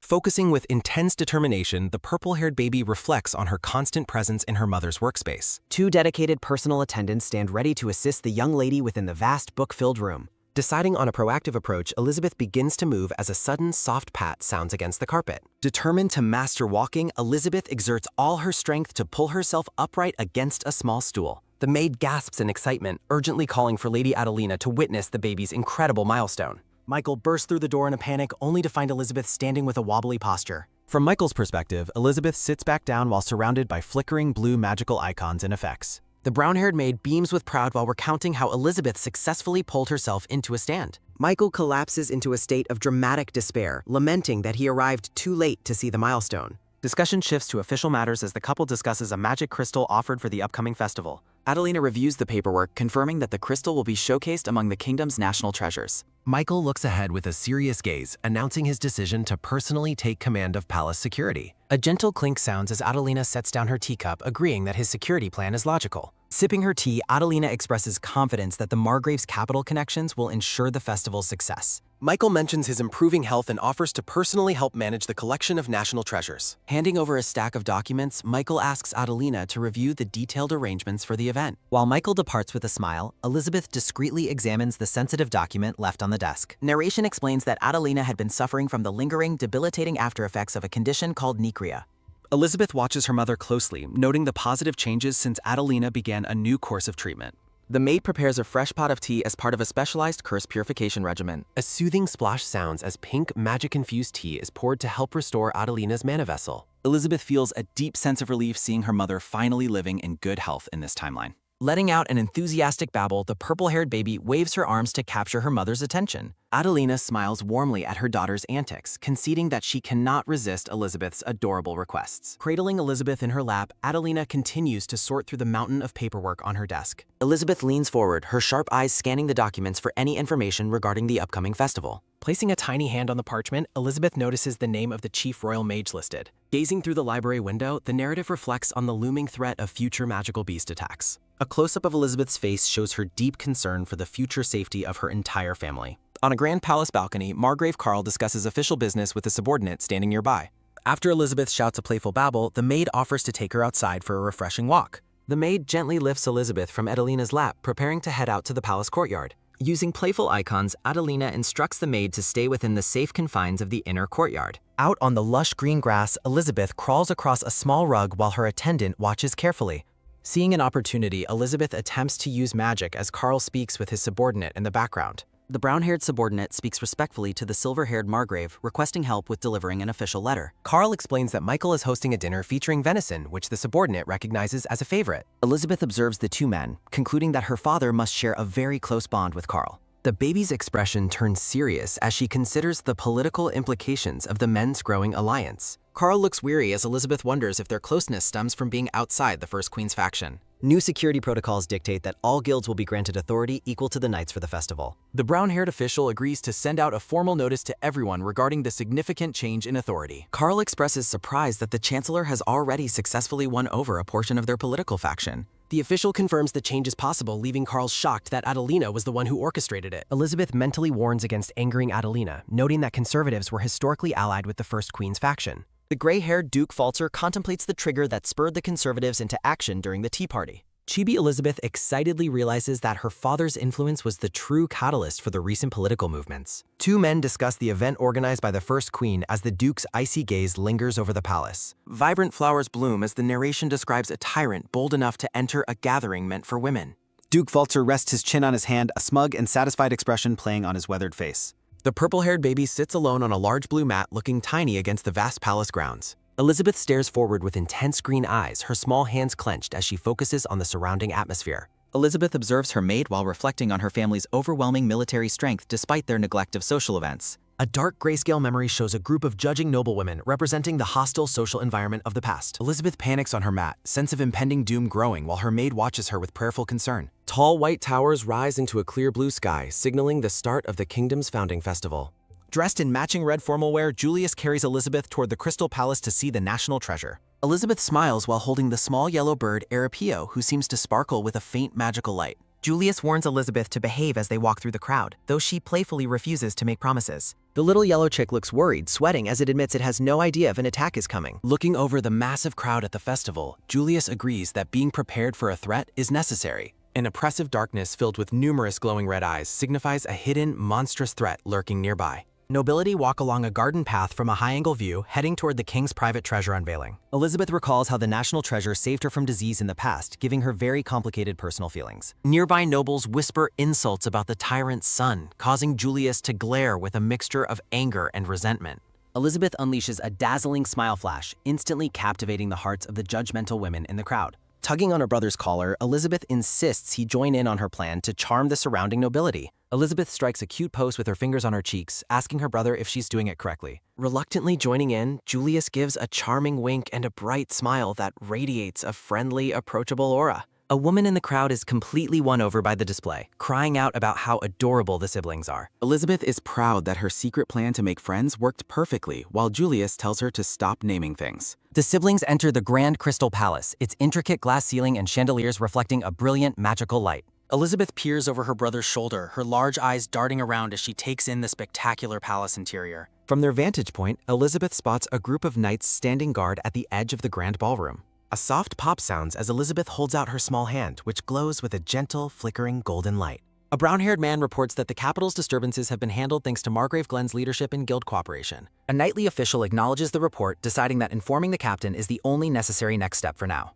A translucent image of the red-haired King Michael appears as the narration explains why he was initially delayed. Elizabeth feels a surge of pride in her father's military prowess, pumping her tiny fist with an inspired expression. Long golden trumpets blare a loud ceremonial fanfare to signal the arrival of the royal family and the main event. The royal family stands atop the grand staircase as knights and officials gather to witness the historic festival ceremony. King Michael announces the unveiling of the ancestral treasure to the crowd while Julius watches his father with deep admiration. A heavy golden sheet is pulled back with a swish, revealing the hidden centerpiece to the gathered kingdom elite. A massive glowing pink crystal sits atop a white pedestal, radiating a powerful and mystical light throughout the hall. The crowd gasps in unison, shouting praise and expressing their awe at the beauty of the legendary national treasure. Julius is genuinely impressed that his father found such an incredible artifact, staring at the crystal with wide eyes. Looking at the shimmering crystal from behind, Elizabeth feels relieved that the event seems to be ending on a positive note. A close-up side-by-side shows the shimmering facets of the pink crystal and the realization dawning in Elizabeth's focused eyes. Julius notices a strange phenomenon, pointing out that magical power is visibly leaking from the surface of the crystal. Elizabeth is struck with terror as she recognizes the magical signature as the same one from the previous curse.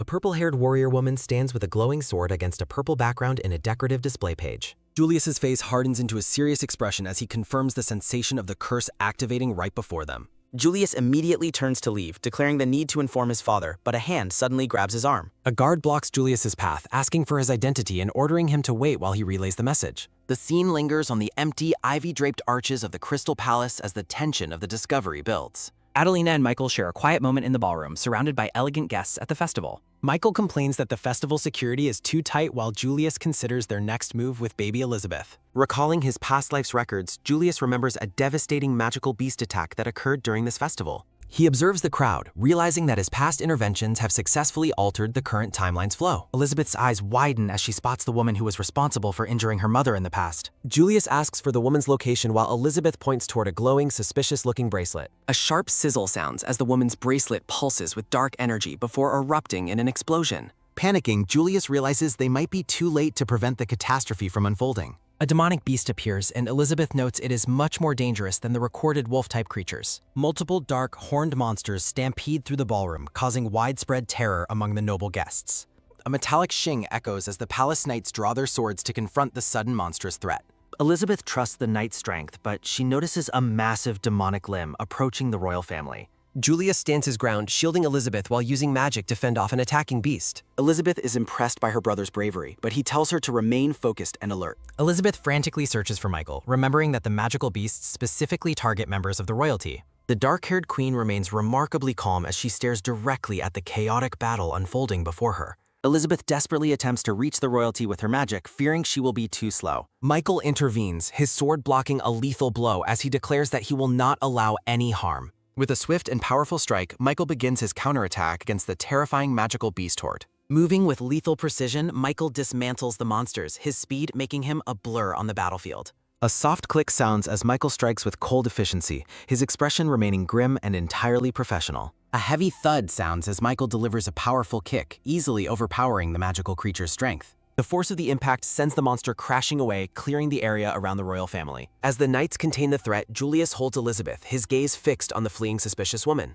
Elizabeth babbles enthusiastically, praising her father's heroic strength and timely intervention as she watches him. Michael approaches the blonde king, urgently inquiring if the royal couple escaped the encounter completely unharmed. His expression hardening, Michael orders the gathered knights to ensure not a single beast manages to escape. Standing tall before the throne, Michael commands his men to completely annihilate all remaining magical beasts. Holding her small bird summon, Elizabeth spots her brother and calls out to him with excitement. Elizabeth's sharp gaze lands on the suspicious lady, noting that the woman is attempting to flee unnoticed. Julius declares his intention to stop the fleeing woman, determined to prevent her from escaping justice. From a high vantage point, the pursuit through the sprawling moonlit palace gardens is clearly visible. The woman runs frantically, her face contorted with desperation as she tries to reach the outer grounds. Julius realizes the lady is surprisingly fast, noting her quick movements as they follow her path. He decides against using magic to catch her, fearing that such an open display would attract unwanted attention. A rustle sounds from the bushes as the woman continues her frantic flight through the royal gardens. Julius grunts as he leaps from the balcony, determined to cut off the woman's escape route. A sudden gasp is muffled as a hooded figure captures the woman, restraining her in the shadows. A promotional page features a purple-haired warrior woman holding a glowing magical sword against a decorative background. Michael stands amidst the fallen monsters, his presence commanding absolute authority over the blood-stained ballroom floor. He finishes off the remaining threats with a cold, glowing gaze, his hair reflecting the magical light. A knight reports that the internal palace grounds are now clear of any threatening magical beast presences. Michael acknowledges the report and commands the knights to continue their guard duty and remain vigilant. The surviving nobles watch Michael with awe and terror, acknowledging his fearsome reputation as the